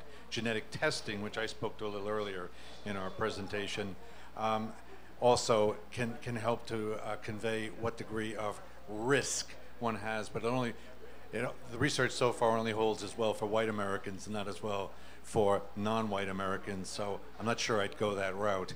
So I'm not sure if I just answered what you did. There is, the short answer is there is a genetic risk, but it's not something I'd stay up night worrying about because it's not so significant. It's like smoking and getting lung disease, you know, I mean, all these are risk factors. Okay, thank you. Right, any other question before we wrap up? Maria, any question? I think I have one more. Clyde, one last question. There's the Grab microphone. the mic. Again, thank you again. One of the important things that you gave the information is about the family support. Another thing I wanted to add is the communities that some people are in, they find that the resources are allocated elsewhere outside of the community and they have to travel distance. Give them the information that let them know they need to be active in the community, go to your council meeting, go to your community meetings, and voice this concern so the money is not trickled out, because the survey always proves that we are less active to be involved in those decision-making process. How can we better align ourselves to be more alert to these type of things happening in the community? I'll start and Paul can chime in. I mean, we want people to advocate for their community, advocate for themselves, and the physician's office advocate for their family members. And you're absolutely right that resources are not evenly distributed and evenly accessible to everybody. I'll start. I know with the Alzheimer's Association, we're looking for a cadre of volunteers to be in communities because, again, peer-to-peer learning and education is probably a lot more successful. To do presentations, to host support groups, to spread the word, to kind of work within the systems to build resources in your neighborhood so you do have support within fingertips. Larger, I know there are a lot of people who work locally, kind of at the county level, to allocate resources. It's finding out who's getting those funding streams. There's a federal Caregiver Support Act, and it's finding out who has those funds and who should be delivering those programs and services in your community. Again, I think it really is oftentimes the squeaky wheel gets noticed and gets services. So it's our obligation to be squeaky and to be advocates and be loud about it. All right, you guys, we're coming to an end on this subject just for today, but I know there's a lot that need to be covered. There's so many questions online, but I think we're going to have the conference another time. We can do one that everybody, the community could come together and get all that questions and togetherness and comfort each other. So we have the doctors, the nurses, and of course we have the support of the Alzheimer's Association that we can have that forum and we can work on that. So for today, you guys, I can't go any further. So we're going to have to end the questions here. We can do a little wrap up so that everybody can understand what to look for when they see their loved ones doing certain things. Don't be ashamed of it. Talk about it. Get it checked. Look into it. Get the other family members involved. Get the other family members involved, caretakers. We need a lot of support. We need a lot of help. Because trust me, you guys see me go and try to get some enjoyment in and have some fun. But on the other end, the job is real, all right? It's real deal, Holyfield. So let's do this together. Let's talk about it. Any questions, you guys can call the association. And can you just repeat that one more time for me? So our Alzheimer's Association helpline number is 800-272-3900. And it will be answered 24 hours a day, 7 days a week by a live person. And as we would say, you know, where is the hope? The hope is just to love on them, keep them comfortable, try to do the best we can, come together and talk about it. I think that is my hope when I get love, assistance, and all that stuff. Because at this point, I'm not sure what else is left to do. So any last wrap up, Dr. Paul? No other than thank you for inviting me today. I can attest the Alzheimer's Association in all my decades of experience has been a very good organization and continues to be. So draw on them as well, and I'd be happy to be a part of any other forum larger. Right. This topic. And we want to thank you so much, Susan, for taking the time out to meet with our community here at Little Belize Restaurant here in Inglewood. Ladies and gentlemen, I hope this subject touched you as much as it touched me today. So, world, we have Dr. Paul and Director of the Alzheimer's Association, Miss Susan, in the house on a Wake Up Like This. Woo! What's on your mind? Tell Will Johnson what's on your mind. It's Belizemix.com. Hey, everybody come together. I wake up like this. You wake up like that. I wake up like this. You wake up like that. I wake up like this. You wake up like that. I wake up like this. It's Saturday. You can feel the energy. Yes, there's a party about to get started. Belize celebrate. Caribbean people. It's like a reunion. One big family. I wake up like this. You wake up like that. I wake up like this. You wake up like that. I wake up like this. You wake up like that. I wake up like this. You wake up like that. Tell Queen Lerna what's on your mind. Tell Will Johnson what's on your mind. It's Belizemix.com. All right, bring the chair back for me. There you guys. Everybody come together. I wake up like this. You wake up like that. I wake up like this. You wake up like that. Express yourself. I wake up like this. You wake up like that. I wake up like this. You wake up like that. On the right side, watch it. Left side, everybody. Right side, baila. On the left side, baila corosa, baila orange wag, baila cayo. Make we go. On the right side, on the left side. Make I hear you Dangrina, make I hear you Activilla, make I hear you Belize, make I hear you LA. I wake up like this. Here we go, you guys. Party people, we're coming out to party tonight.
the rum, monkey drink come too. Them want the crazy monkey go too. I dance up, monkey dance up too. Them want the crazy monkey go too.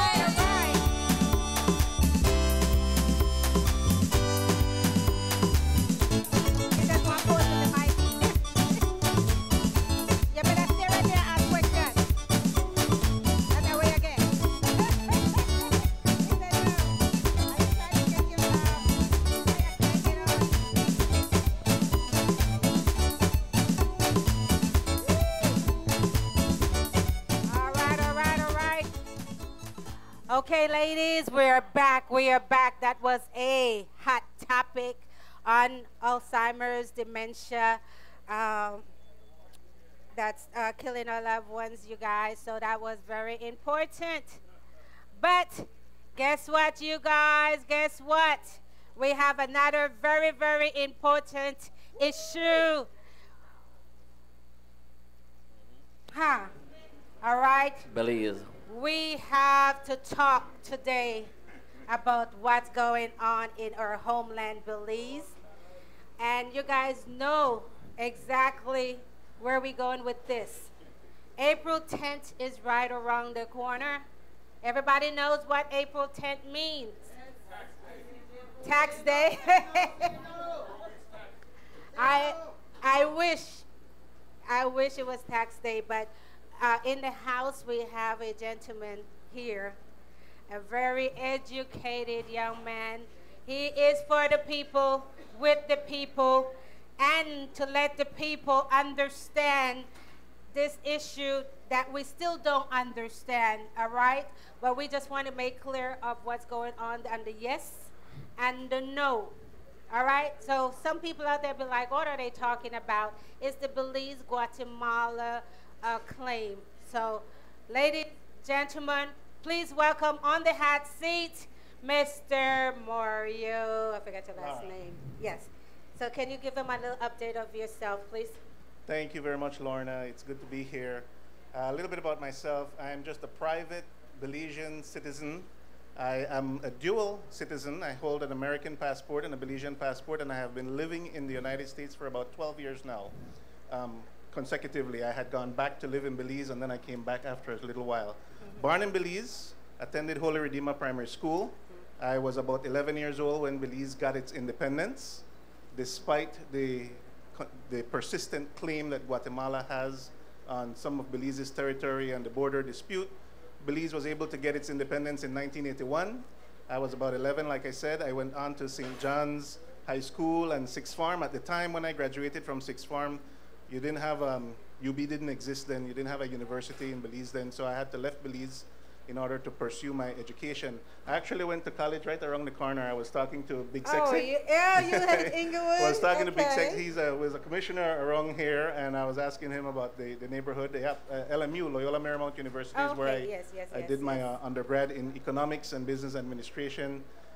One thing led to another. Somehow life kind of throws you some curveballs and some opportunities. You take those opportunities, and so I ended up staying in America for a while. I originally left Belize to pursue my education, opportunities that I did not have in Belize, and that's how, like most Belizeans, I think, we're trying to find a better life. You know, it's mostly for economic reasons or education reasons, lack of opportunities, why the majority of Belizeans leave Belize. So at the time when I left Belize, I'm not a very political person. I'm a very private person, very shy person.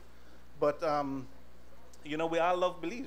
You all stay connected somehow to your family, your friends, and what's going on. And especially now at the age of social media and technology and all of that, it's easy to stay involved with what's going on. And I want to encourage, more so than anything, Belizeans who live abroad, you need to stay informed. You need to be involved. You need to raise your voice and let your voices be heard. Because I think that what's the estimate of Belizeans living abroad? It ranges from anywhere to 50,000 to 100,000 to 80,000 Belizeans living abroad. That's a big, significant human resources of that small country.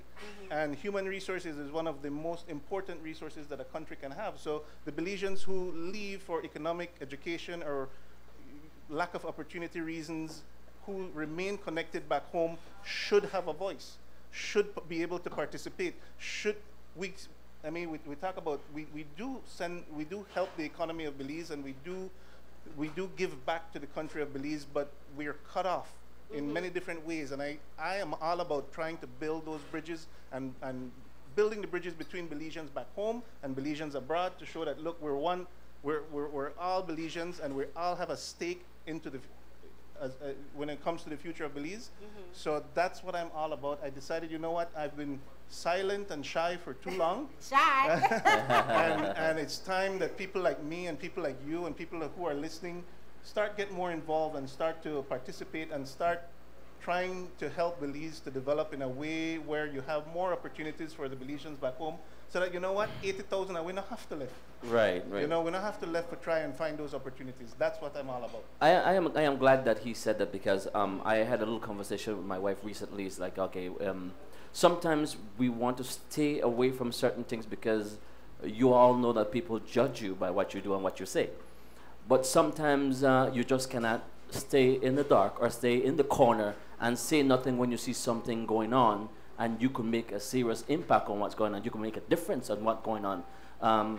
For example, I'm a person in the media, and sometimes I have a lot of followers, and sometimes my people turn to me for answers. And I don't have a lot of answers, so I check with certain people that I know who have the answers, and I relate to them.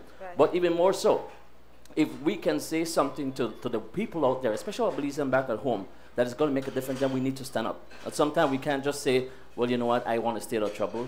If whether you're in trouble or not, you're always going to be in trouble with somebody for something, whether you're doing it or not. So it's time for us to step out and speak, and I'm glad you're doing that today. That's right.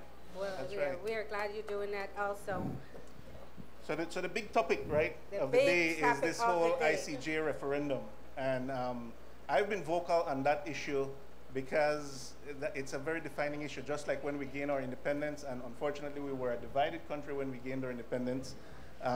Similarly, here we are with another major issue that's going to impact the future of Belize, and a lot of people aren't feeling very confident in how they should vote. Which way to go. And I am trying to encourage people to educate themselves as much as possible, ask the tough questions, and make a decision and go to vote, because number one, the Belizeans who are living abroad, hundreds or if not thousands of us who want to vote will not be able to vote. Right. We will not be able to vote. That time passed, was that in March for registration? So That's right. it didn't pass for us to vote. That's right. If you want to vote on the April 10th referendum, you should have already registered You should by have March already 10th. registered March 10th. Yes, so you had to register a month before. So we're not able, so guys, we're not able to vote. For those of you, it's already passed. We can't vote, but we can be an influence on folks back home. That's right. In what we say to them. Exactly. You have family and friends back home, and your voice needs to be heard. And you need to be able to talk to your family and friends. I know we don't like to talk about politics, right? Politics and religion, the two things we shouldn't talk about in polite company. Well, this, you know, I'm not. This is that important. I'm not that into you the have to talk politics about it. like that, but this is just getting some answers. That's correct. To make up our own mind. We don't want someone to tell us which way to go. So we appreciate you guys on this hot seat here on a Wake Up Like This. We're not getting deep into politics, but this issue right here will affect a whole lot of us. What about the students? Like, you have people that just leave for certain things, but they live in Belize and they may have missed that deadline. That's like thousands of people that still live in Belize that's not going to be able to vote. You know, it's kind of crazy, right? Right. So there should have been provisions for some students, and if you're on a government mission outside of the country, there should have been provisions for you to be able to vote. But if you were on a short work assignment, like maybe you work for the cruise ship companies and you're outside of the country, or you work for some private company and you're outside of the country doing their business, you might not be able to vote because the 2-month residency requirement before you're able to register, and then you have to go back later on to be able to cast your ballot, because you can't cast your ballot anywhere else but in Belize. That, to me, is a restriction on the ability of people to participate in their democracy and to be able to participate in totally voting. agree. So a small group of Belizeans, and I'll give them a shout out, they call themselves the Belize Citizens Abroad. I was initially involved with getting that group put together. It's now the main 2 individuals who are involved with that is Miss Aria Lightfoot. She is on Facebook, and she has published a lot of Okay. opinions and ideas about this whole idea that Belizeans who are living abroad or Belizeans who are temporarily working abroad not being able to vote. But it goes even beyond that. All the problems that they've been having with vital statistics, all the problems that we've been having with even Belizeans at home. There are about 2,500 Belizeans back home who have not been able to register because of issues with the vital statistics unit. So what happens is, by law, there's supposed to be a re-registration of the voters list, or you wipe the voters list clean and you do a re-registration every, I believe, 20 years or so. Well, they had not done it for much longer than 20 years. And for whatever reason, it was decided that before we have this major national referendum, we were going to do a cleanup of the voters registration list, and that kicked off the whole process. But we've run into so many difficulties with the vital statistics unit and with people not being able to register to vote. Now imagine, you hourly worker, basically you have to show up to work, otherwise you don't get paid. And you have to take time off from work for stand up in a long line for first get your birth paper, and when you get there and can't find it, then you have to go back multiple times, then you have to go stand up in another long line for go try get registered for vote. I mean, that doesn't encourage people to participate in the appropriate process any at all. And those are some of the issues that Belizeans like myself, Ms. Aria Lightfoot, and other Belizeans abroad, a handful of us who are very vocal now, have been saying that, no, we have to do better than this. We have to do better than this, because this is a big issue that's going to impact the future of Belize. Whether you want to vote yes or whether you want to vote no. The problem is that we need to start demanding better from the situation in Belize. And I'm not partisan politics. I'm not about politics. I keep it above that. Right. What I'm saying is Straight to that the point. people who are living abroad, Belizeans who are living abroad, need to start raising our voice to demand better from any party that you're a supporter of, or any government that you're a supporter or a detractor of. We just need to start demanding better. Totally And we agree. need to start sharing our ideas, sharing our knowledge, and helping our community back home to progress, so that we have better opportunities for people. And one of the key areas, I think, is this democracy that we have. We need it to be more efficient, we need it to be more transparent, and we need to not be afraid to point out the faults. Because when you love somebody, you're not just telling all nice things all the time. Like I have a young child at home that I love very much, and I want that child to grow up to be the best that he can be. I'm not always the praiser. Sometimes you have to point out, okay, you didn't do this correct, or you never do this correct, and we want you to do better. So I know they point it out I know they come from a point of view that, well, because I live the States now, I think everything that Belize messed up. No. A lot of things beautiful about our country, about our culture, about our people. I just want better. We want one better system of governance and better government services. And I think this ICJ referendum issue is highlighting what inefficiencies and corruption, if I may say so, causes. You know, it takes away from our ability to have a vibrant democracy, because now 2,500 Belizeans back home can register. Hundreds and thousands, we don't know the real count here, can register. I know a lot of some Belizeans were able to afford to go back, and I get personal, but my wife is one of them. She was able to go and get registered for the 2 months, and then she's able to go back and vote. But that has been at a great cost to my family, right? For that to be happening. When we have U.S. embassy, we have Belizean embassies and consulates here that could have facilitated that much more easily. And I'm saying we're not using our best resources. We're not using our resources to serve the people of our nation. And I think that's why I'm an advocate for that. So when we get into the ICJ issue, I'm just kind of riffing, because unless you have questions, yeah, we have specific questions, because I want this to be as a clear mirror that we all understand ABC. Because at this point now, it's either you get it or you don't.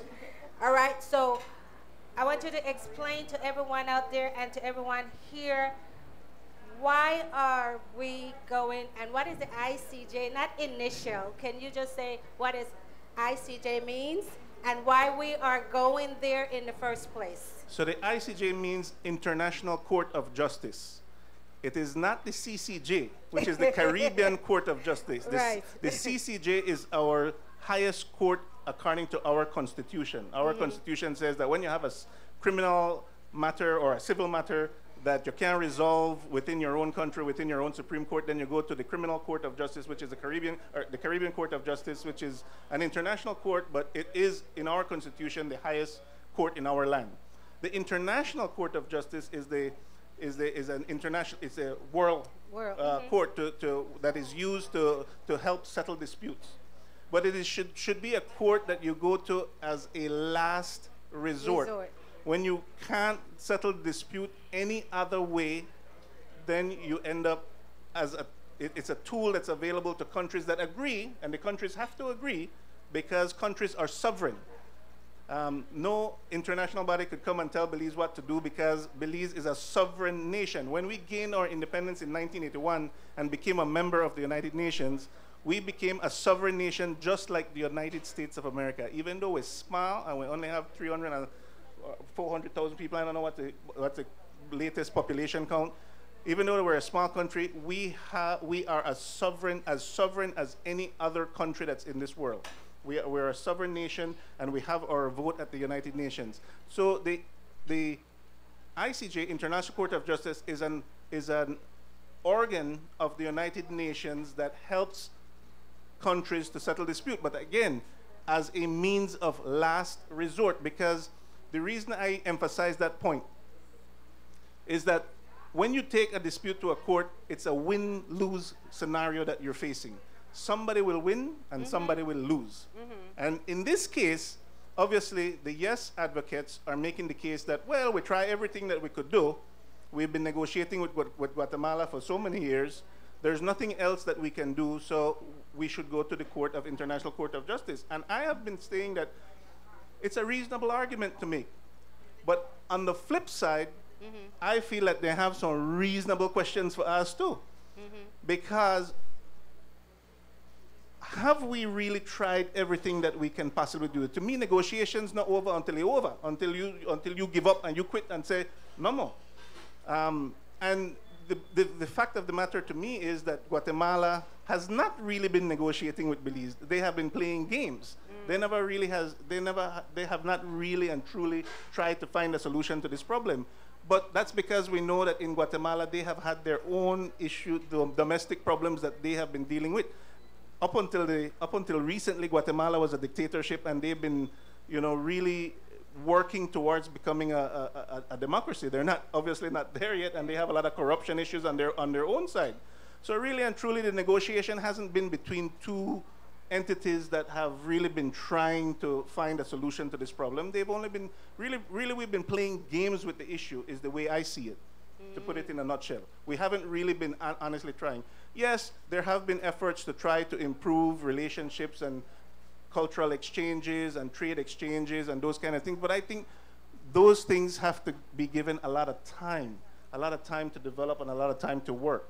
And really and truly, when Guatemala held their referendum, because they had to hold the same referendum we hold on April 10th, by the way, it was supposed to be done simultaneously, but for some reason, Belize agreed to delink it and not hold it simultaneously. That was something that bothers me a little bit, but okay, that was decided. Guatemala held its referendum, and over 75% of its voters didn't even bother show up to vote. They don't think that this is the one big, serious national issue. I think the Guatemalan people themselves don't really go along with what the Guatemalan government and oligarchy is saying and is pushing. And I think they know that. Wow. So I think the dynamics keep changing as time goes on. And that's why I'm concerned about why would we agree to go to this last resort win-lose scenario to try to solve an issue that really and truly we gained our independence even with the claim pending over our heads. If we can gain independence with that claim pending on our head, what greater things can't we achieve without having to take this risk of going to the ICJ?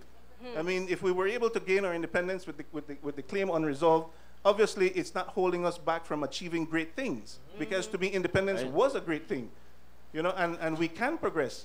So that's my personal view and my position on it. And I don't knock people who said, well, their reasoning and their rationale leads them to a yes. But I said, but no, reasonable people and intelligent people can look at the situation, look at the larger picture. I think we have a lot of issues that we really need to focus on in Belize. And I think this has become a major, major distraction, and it's going to cost a lot of money. Now, some people say that it's going to cost us more in the long run if we don't resolve the dispute, right? How so? That's what I want to know. How so? That's exactly my question, because there are certain things that a sovereign nation must do. They have certain things that a sovereign nation have responsibility for. And whether or not we go to the ICJ, we still have to manage our borders. We still have to try to figure out a way to achieve sustainable economic development. Actually, we have figured out ways to work with Guatemala on specific issues, leaving the border dispute aside. Guatemala is the only country that Belize has a binational trade agreement with. We can work with Guatemala without resolving this issue. We've proven that over the years. So to me, again, if we were able to achieve independence, we can achieve even greater things even without resolving this dispute in the short term. Yes, obviously we would all love to resolve the dispute. And who knows, people say we don't want to kick this problem down to our kids. You know, we don't want to kick this can down the road. We don't want to give them this problem. Well, guess what? My response to that is that our kids are going to inherit a lot of problems because we can't solve them all. But what we should do is invest in our democracy, invest in our governance system, invest in our education system so that they have the tools to deal with those problems that they're going to inherit. Because problems, there will always be problems. There will always be problems. We've been living with this problem for how many long? We all had, I mean, that's what I say. I mean, and what does that say? Like right. 1939? But here's the thing that stands out for me. If you're going to get yourself involved with something that if it doesn't work out for you, but you can solve it later on, that's all right with me. But if you're going to go to something where ultimately that decision is made and there's no turning back, you're in for problems. There's no turning back. Right, because then if it goes the other way, what are you going to do? What's next? That's the question. Do you have any questions? And that's the thing about the ICJ ruling. The special agreement that we signed with Guatemala says that we're going to accept whatever they decide as binding. There's no appeal process after that. No appeal. No appeal process after that. Go ahead. Turn it on. And you know right now, like what the young man said earlier, that it comes with a cost. Yes, it does come with a cost, because being here and then watching my news every day back in Belize, you know, they go from district to district trying to educate people about this referendum. Sometimes you get some good turnout, sometimes you doesn't get good turnout. So I know that not everybody is well educated about the referendum. So it's already costing our government to go from district to district trying to educate people on this referendum. And in reference to the re-registration, the re-registration date was extended until Tuesday of this week. So you could have you could have gone in and register. Tuesday of this week was the last day to register. Well, now, looking at the news last night again, I noticed that there are some ministers and lawyers that are trying to do an injunction to stop, so that they can stop this referendum for April 10th. The judge will listen, and I think sometime in this week he's going to make his decision. So let's see what will happen come this week about the injunction that has been put on the referendum for April 10th. And like I said, it really pains me as a Belizean to know that Belizean abroad that live in the U.S. won't be able to participate in this election well, I call it an election because the way how everybody is talking back home, you know, they even have people out there going around from house to house trying to educate. But if I do not get educated, how can I pass it on to somebody else about this, about this referendum issue? And I know for a fact that there are people out there going around trying to educate me and you, and I know that they don't really have that 100% knowledge, because they weren't put in a room for a week or 2 weeks or 3 weeks and get that, get that information so that you can let it out and go houses to houses. So it's really costing. It's a big cost that is taking place right now in Belize. Right. See, my main concern also is basically who are our liars that is going to the ICJ to talk on our behalf. You know what I mean? Guatemala got their thing going, and they are considered the one with the money. So they're going to have the best of the best as far as I'm looking at it. But as far as Belize is concerned, can you touch base on that if you have any information on that per se? Do we have great representation in this issue?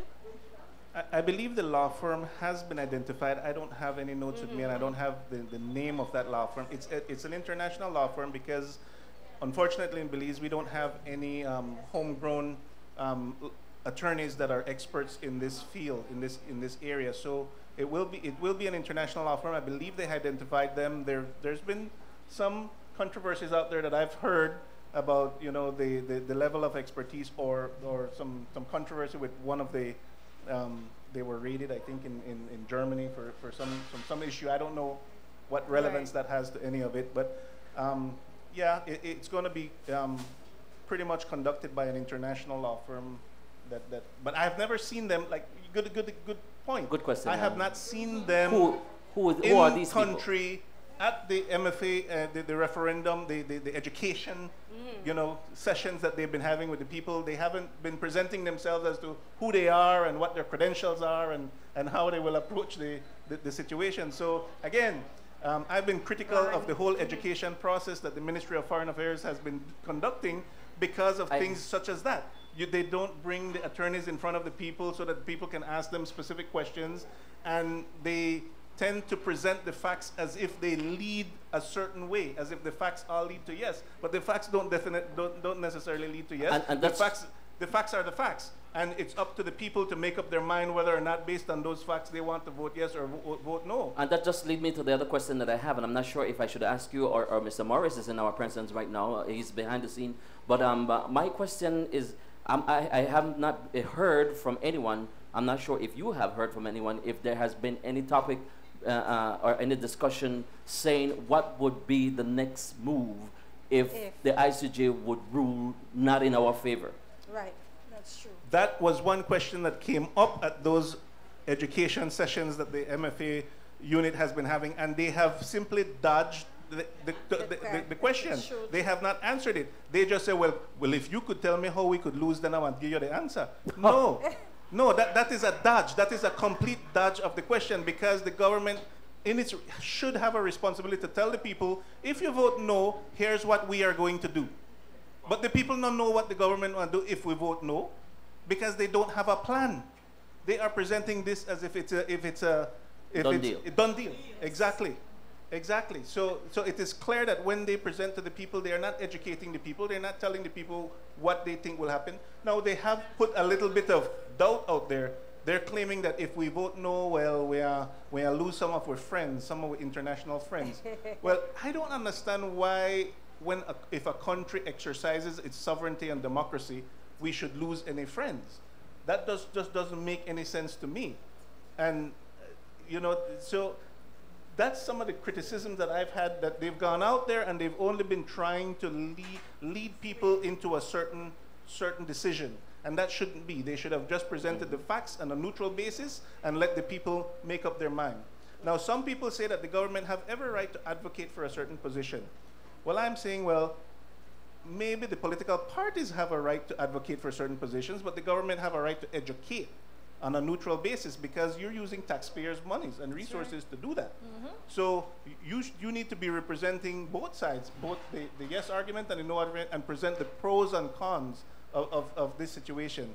And to me, they have not been doing a good job doing that. So that's why I am vocal with my opinions, and that's why I appreciate the grassroots efforts back home in Belize. I think CREM and Belizemix, I appreciate you allowing this forum for us to talk about it. Grassroots, right, have been trying to get the word out there. I'm gonna play a little dumb right now. You've said a lot to us today. You said all this stuff that's going on, and I still don't understand. Why are we going? We getting that a lot still, right? We getting. I mean, I understand. I'm just saying, but there's people that still calling that saying, I don't understand. It's so much. They're hearing so much stuff, and they don't know what to do. So it's like somebody would just tell them say no or say yes, and that's how we're gonna vote. So I know that's why we have these type of forum to educate, and so I'm gonna take it back a little slower. We're gonna slow it down. The yes and the no vote. So if I go, well, I don't want Belize. I feel like I'm gonna lose Belize to Guatemala, so I'm gonna vote no. So can you just explain it just as simple as possible one more time? The yes and the no vote for all of us who still don't know which way to turn. Can you just go back over that? Because I know that we're covering all this treaty stuff, all this independence stuff, and everything that goes back all the way back. And my thing is, this goes all the way back from, 1930, whatever, and the people of them that is gonna be there at the judgment table have nothing to do with 1930 or nothing like that. So, these are newbies that is gonna be reading up information to make a decision. That is how I'm looking at it, because they haven't been in it or with the journey of the Belizean fight with Guatemala, but they will be on the judgment desk to tell to us make a decision. to make a decision. So this is why I don't understand why we go into strangers to make a decision at this point. So the reason why we're going is that back in 2008, the government of Belize agreed with the government of Guatemala that, look, we've been dealing with this issue for a long, long time, and we can't come to an agreement between ourselves. So let's agree that we're going to ask our people whether or not we should punt it to this group of judges at the International Court of Justice. Yes. Right? And the young lady on my right mentioned something about there being a lawsuit right now to figure out whether or not that agreement is met all the legalities of our Constitution. Right. So that's a little confusion that's going on right now as to whether or not we can even have the referendum. But at any rate, both governments agreed that we can't come to an agreement over this. So let us ask the people if we should take it to the International Court of Justice. For a long time, Guatemala never wanted to go to the International Court of Justice. England had tried to get them to go. They didn't want to go. That would have been the perfect time. Exactly. Yes. But for whatever reason, somehow now they've decided, okay, they've agreed to, let's take it to our people to find out. The referendum has happened on the Guatemalan side. It shouldn't have happened. It should have happened simultaneously, but it didn't. So now Belize is kind of in a tight spot, in between a rock and a hard place. Because some are saying if you vote no, this is the way only and last and only opportunity for resolve this dispute. Now, I question that, and I debate that, and I ask a lot of questions about that, and I personally don't believe that, and I have put my points of views out there. Some people are saying, well, this is the best chance that we have to resolve this dispute. But I think there's a lot of questions to that. But that, in a nutshell, is what this referendum is all about. Do you agree that this is the last and absolute best chance that we have to resolve this case, and you're willing to take whatever risk associated with that to go to the ICJ? Or do you not agree? Right? The default position is we've been living with this for so long. Do you want to continue living with it and continue trying? We're not going to give up. We're not just going to do nothing. We're going to.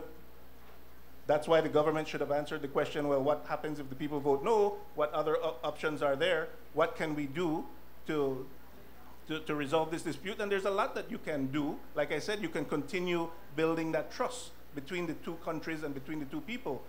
And I don't want to get too technical, but there is some, I studied economics back in the day, right? And there is this game theory thing that people are talking where you get stuck in a bad and not fully optimal situation when you don't trust each other and you're playing this game, right? It's like a game. If you don't trust each other, two want to choose the least optimal choice for the two owner, and I think that's where we're kind of at right now.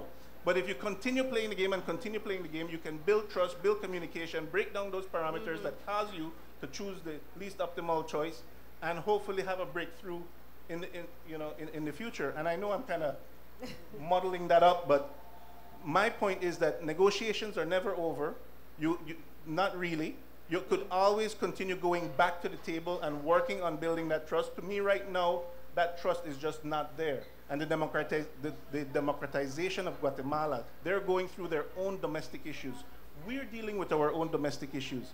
And to me, this going to the ICJ is a big distraction for both countries in dealing with their own internal issues. Wow. And I think that's what both governments are doing right now. They're using this as a distraction from the internal issues that they're having to deal with. I have one more question, and then I'm gonna let you get yours in before we get into the wrap up with Mr. Belay. There was something I heard. I don't know if I have it right, but there is a amendment that was made that Guatemala paid a lot of money for, and Belize didn't have the money to actually make that amendment. So Guatemala have that power, against Belize. I think Mr. Patrick had mentioned it at the last session. There was a little book that was amended, something that was a clause or something. Belay, Mr. Morris, Mr. Morris. At the last session, there was something that concerned me. There was a little book of something that was amended by Guatemala, and Belize did not get that opportunity to make that amendment. So it's like Guatemala have this help that costs a lot of money or something. Do you remember if that was an issue? There's a couple of amendments to the special agreement that I'm aware of. So Belize and Guatemala agreed, but Guatemala kept asking for various amendments, and the two main amendments that I'm aware of is number one, we were supposed to hold our referendums together. Okay. They asked that we don't do that they go first. And the other thing that they asked for is for Belize to amend its laws. Our referendum laws had said that when you hold a referendum, you have to have a 60% voter turnout for it to be taken, right? Well, we changed that. And we lowered the threshold to match the threshold that Guatemala had, which is a 50% or majority, just simple majority referendum basis. There are arguments either way that people can make as to whether or not Belize should have conceded those amendments to Guatemala. Again, I think Belize has adopted a posture over the years, which is, again, the reason why I'm not convinced that we have tried everything that we can, because I think Belize has adopted a posture towards these negotiations with Guatemala that has been, some people use the term, we've acquiesced too much. You know, we've given in too much to some of the demands that Guatemala has had, and we haven't held them accountable like we should have held them accountable. You know, we've really allowed Guatemala, because think about it, we got our independence in 1981 with this dispute, you know, pending over our heads. But basically the world looked at Guatemala and said, that dispute don't make no sense. It's an unfounded claim. So yes, we were able to get our independence, and a lot of people will point out, yes, but our borders weren't defined when we got our independence.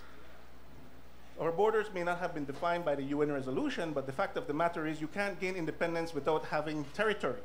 And so we know what our territory is, and our borders are defined in our constitution. And like I said, we were able to gain our independence despite this claim. And Guatemala was in a very weak position. You know, they didn't have a lot of support in the international community. But over the years, you know, they have played the PR game and different things, and Belize has adopted, to me, a posture that has allowed them kind of the upper hand in reviving this claim and breathing new life into it and giving it a sort of legitimacy that it didn't have back in 1981, that it now currently has. Wow. Now, a lot of, you know, like I was saying, I mean, some people might disagree with that and say, well, let's go to the ICJ, go finally determine whether or not it has any legitimacy or not. And I'm saying, well, that's a win-lose forum that we're going into, and there's no guarantee. Okay, we all know that Belize are for Belizeans, but what I'm a little bit disturbed presently, and before I go on, my name is Elaine Berry. I'm sorry, sir. I'm Elaine Berry. I'm from Belize as well. Yeah. What is so disturbing is that it's divided, because like I said earlier, PUP go to your house, say no to ICJ. Why should I say no to ICJ? And they give you a little package. When they left, next half an hour, UDP arrive at your house. Say yes to ICJ. Why should you say yes to ICJ? And they give you a then they package give you a too. package too. Wow. I mean, this is funny not at a all. PUP and UDP issue right now. This is this is for Belize. Right. Let's stay under that umbrella for now. And you are so confused because I talked to my daughter on the weekend. They said, "Ma, I don't know what for do April 10th now." Right. Because PUP come and says such and such a thing, UDP come and says such and such a thing. And then I'm not really educated that much on it. It says, so I don't even know if I should go That's out what I and mean, exercise yes. my right come April 10th. Confused. This shouldn't be this way. It's a sad situation that is taking place in our country, but it's something that, how can we change it? Right. The, How can we? the thing that I want to say to everybody who's watching and listening right now is, what are you willing to risk when going to vote? Are you willing to say yes because you're going to, you think this is going to be settled once and for all, if that's what you believe? Are you willing to say no because you don't want to end up being a refugee in your own country, so to speak? Ask yourself, what is the risk by doing what you're going to be doing when you go that day to vote? That's all I have to say. And I would underscore that message, because if you say yes and we go to the ICJ, best case scenario, we have a favorable ruling, but the borders still get adjusted. The borders will be adjusted because the 1859 treaty wasn't clear enough. And now with the advent of GPS technology and all of that, yes. it will get adjusted. And the question is, will Guatemala cooperate so that we can line that up, right? So that is the crux of the matter. Are you willing to do that and take whatever risk goes with it, or are you willing to reflect back on how we've achieved and how we've been able to progress over the years, even with the claim pending, and say, you know what, no, let's continue working on our own, exercising our sovereignty, and believing in ourselves that we can eventually work towards this solution. And it won't stop us from achieving other great things. It won't stop us from working on improving our democracy and improving our system of governance. Because I don't like that idea that we are bequeathing to our young kids this problem. Well, guess what? We're gonna hand down to our kids a lot of things, a lot of problems. We can be focusing our efforts on solving some other problems and hand to them a much better governance system, a much stronger democracy, a much vibrant economy, so that they can solve the problems that they will face in the future. To me, that dispute, that one of many problems that Belize faces. You know, corruption now another big one, crime now another big one, climate change now another big one. You know, so take your pick. You know, we have some fundamental things to work on and to fix before we try to take these chances. Wow. This topic is hot, you guys. This is deep, and this is something that we have to try to make sense of and understand so that we know which way to go. Our educator can only do so much.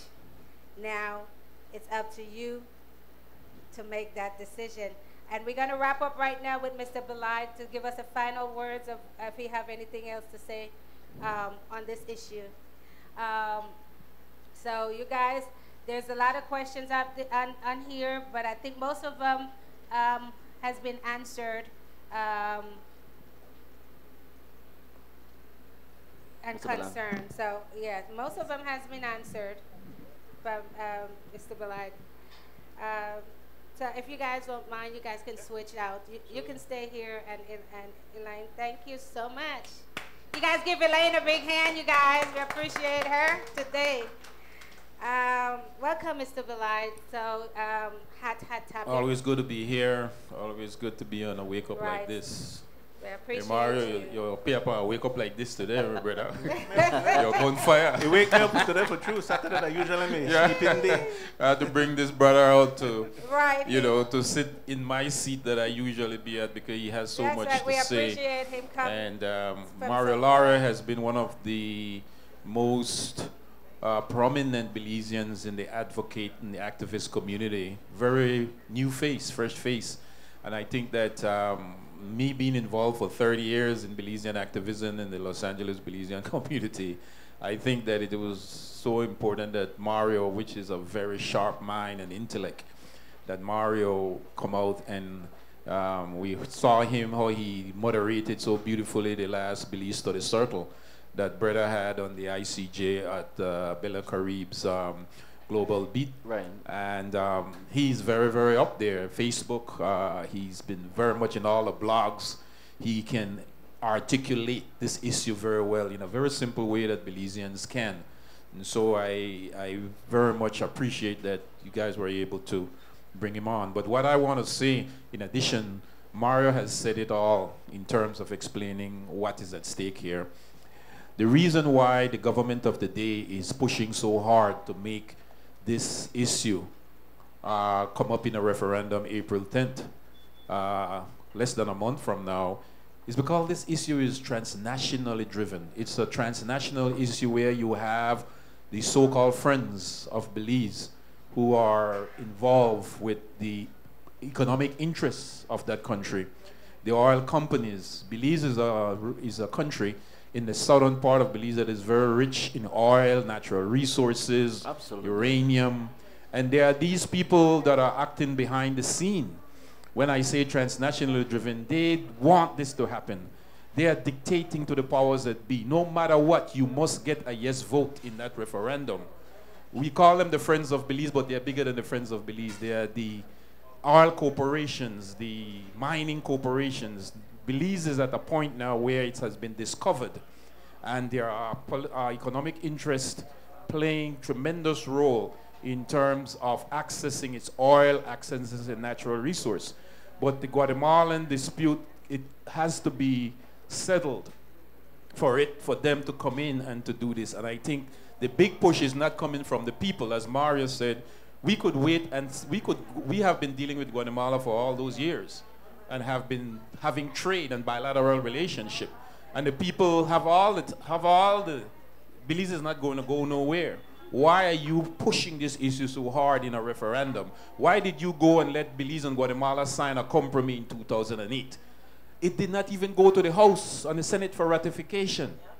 The Belizean people didn't even know that the foreign minister of Belize, Wilfred Seddy Errington, went out and signed a thing on their behalf to go to the ICJ. Now, did the Belizean people give the Belizean government that in a referendum? That give them, did they go to the people? No, they didn't go to the people. They rammed that down the people's throat. And so we are saying that's foul. How can you go over the people's head?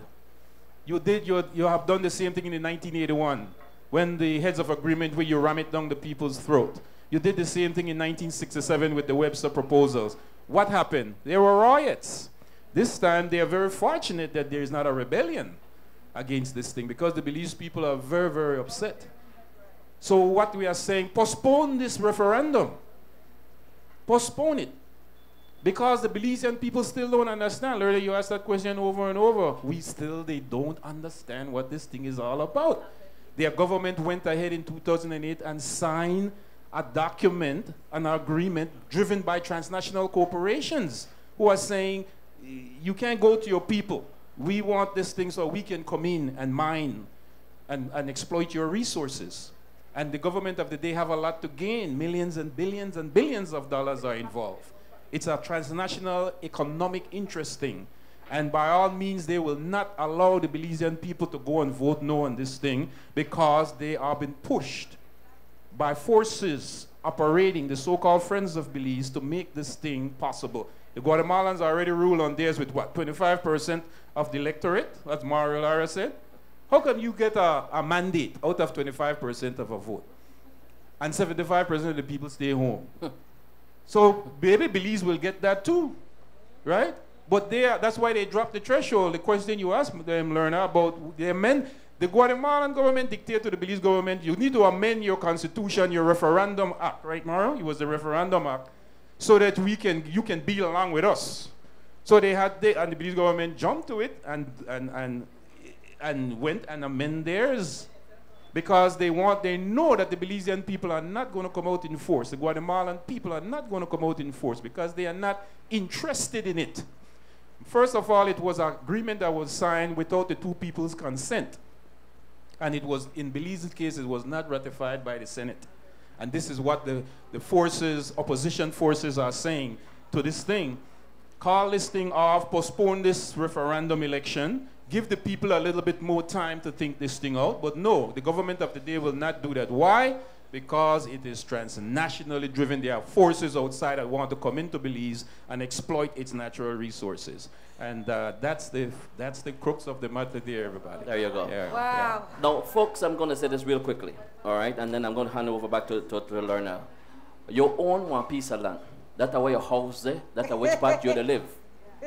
Now you have to decide whether you still want to live for that piece of land, where your house there. You have to go make a decision, you know, whether you want to still sit down right there and possibly somebody come and move into your place, or you still sit down there and live in your place. You see, sometimes we have to break it down layman terms because sometimes people don't understand all this referendum. They say, first of all, they sound like a lot of long word, Listen, man, go out there and you have to decide whether you want somebody to take over where you're sitting or where you're living comfortably, or whether you want to stay there and just enjoy life. You see, one of the funny thing is, I want to say this to you. Yeah. I was one of the kids who grew up going back and forth to Guatemala because I come from PG. You come from the south. With no problem at all. When I feel like going to Livingston, Guatemala, some folks can relate to what I'm saying here. When I feel like going to Livingston, I go. When I feel like going to Puerto Vallarta, I go. Now I am almost 50 years old, half a century, and I still could go up at the boat to Guatemala and come back with no problem. Why would I look for problem? Why do we need to settle this once and for all when we've been living? And the worst of the cases is that the Guatemalans claim, they used to claim the whole country. Now they are saying if they go to the ICJ, they have a 1% chance to claim half of the country. If you go there and you vote yes, come April 10th, you are giving the Guatemalans a chance to go with half of Belize. This is what this thing is saying. You're giving them a chance to go with the whole South because they're claiming from all the way up the South. Which all the natural resources are. I was just going to say that. What is down south? Think, what is down south? The port, the natural resources, the oil, the lumber, everything you could possibly find is the resources are right there. And why we think they have annexed the Sarstoon River, which is in the south. They have annexed it because if they go to the court, they could claim that they have ownership to it, and they could get it. They have annexed the entire southern Sarstoon River and island. Even the side that Belize's have, where the borderline is drawn. And they have, and with the Organization of American States just sat right down and didn't do nothing. With all the victimization and the harassment that Wilmy here with the Belize Territorial Volunteer has been through on the South, the Belize government sits back and the Organization of American States don't do anything. We saw them sit back with Venezuela and they don't do anything. You think they will do anything if Guatemala wins at the ICJ? They have not done anything with the annexation of the Sarstoon River and island. Why do you think they will do anything? I want to chime in on that, Bilal, because when I really started getting involved in this whole thing was when I saw my brother Wilma here really standing up to the Guatemalans who were causing some problems in the Sarstoon River, right? Because the government wasn't. So he took it upon himself, a private Belizean individual citizen, to start taking excursions to the Sarstoon Island, and I went on 2 or 3 of those excursions so far. I lose count now. And yes, I saw that the Guatemalans were coming and were trying to intimidate Belizeans, but they didn't do anything because they know that Belize belongs to Belizeans, and if they did anything, that they would get themselves into trouble. So they were only trying to intimidate Belizeans, and that analogy that you have when you own property and you own a house, well, guess what? You have a responsibility to either mark your fence line or mark your property line. There you go. And manage it. And whether we go to ICJ or not go to ICJ, we still have a responsibility and a duty to manage our borders and maintain our borders in a proper way. But if we don't live up to our responsibilities and duties, that's when problems could happen. Exactly. That's when things start backtrack. And I think we've backtracked too much, and now we have to start focusing on doing things correctly. So just one more time, I'm going to say this. It's not about us trying to tell you vote yes or vote no. We're just trying to steer down the direction whereby you need to think, man. Think before you go vote yes or no, or what will be the outcome and what will be the risk of you voting yes or no. Ooh, wow. Are you guys full of information yet? Well, I would say to people, please vote. If you're a Belizean that live at home and you register to vote, please vote. Not stay home April 10th. Go and cast your ballot. Even if you're confused and you don't know which way to go to vote. Go into that ballot room and say your prayers or say whatever you need to do, and then vote your conscience. Wait. This is simple now. Let's do what Will just said, okay? If you have a piece of property, if you live in a place right there in Belize, and you want to stay there, which way you think you want to vote?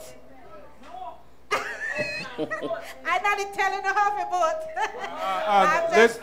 Let's do a vote right now in the house. All those who want to vote no for Belize not to go to the ICG, raise your hands in the house. Well, wow. That Okay. speaks louder than everything else Wow. right now. All right, you guys. So, it's been a journey this afternoon. A very good one, you guys. A very education, powerful awareness day today. We got this. We got this. You got it? You got it, world? You understand the ICJ issues? All right, so come April 10th. Any other wrap-up? Anything else? Just want to say thanks for everybody for listening and all our listening audience on the Dynamic Radio Belizemix and Queen Lerner and Brother Wilmy here. We thank you again for giving out the information. Brother Will Johnson. Well, if Wilmy here to hear this, yeah, so what? Why? I call Will Johnson. Will be here again. But it's just a dynamic role. It doesn't matter. We're both people who stand up for what we believe very in. much so. And they're both from the south, Right. the Toledo district and the Punta Gorda. Again, I want to say thanks to Brother Will Johnson and you, Sister Lerner, for giving us this opportunity for me and Mara Lara to come in here and to explain to the people who are thousands listening abroad come April 10th that if it does goes on, that the Belizeans are clearing their minds what they're going to go vote for. There is a talk about setting it off. But that's the no, the Prime Minister had made it very clear that he will not change it. Okay. So, Any last words, Mario? Just thank you, and I just want their listeners and the Belizeans back home to feel confident in themselves to make this decision and to go out there and vote. All right, you guys, there you have it. Again, let me thank my sponsors before we get off of here. Little Belize restaurant here in Inglewood. Come on down, have some food. Lunch, big up Little lunch, Belize restaurant. dinner. Big up Little Don't forget, Belize restaurant. there's karaoke every Friday night, start at 9 p.m. Mature crowd, fun. Come on down and relax after a long weekend, you guys. And on Sunday, we have Sunday brunch with live music. We have the band right here, A Piece of Paradise Band. Come on down, you guys. It's been fun. So come join the fun at Little Belize Restaurant. We thank you for your support. And ladies, gentlemen, world, you are here with us on I'll Wake Up Like This.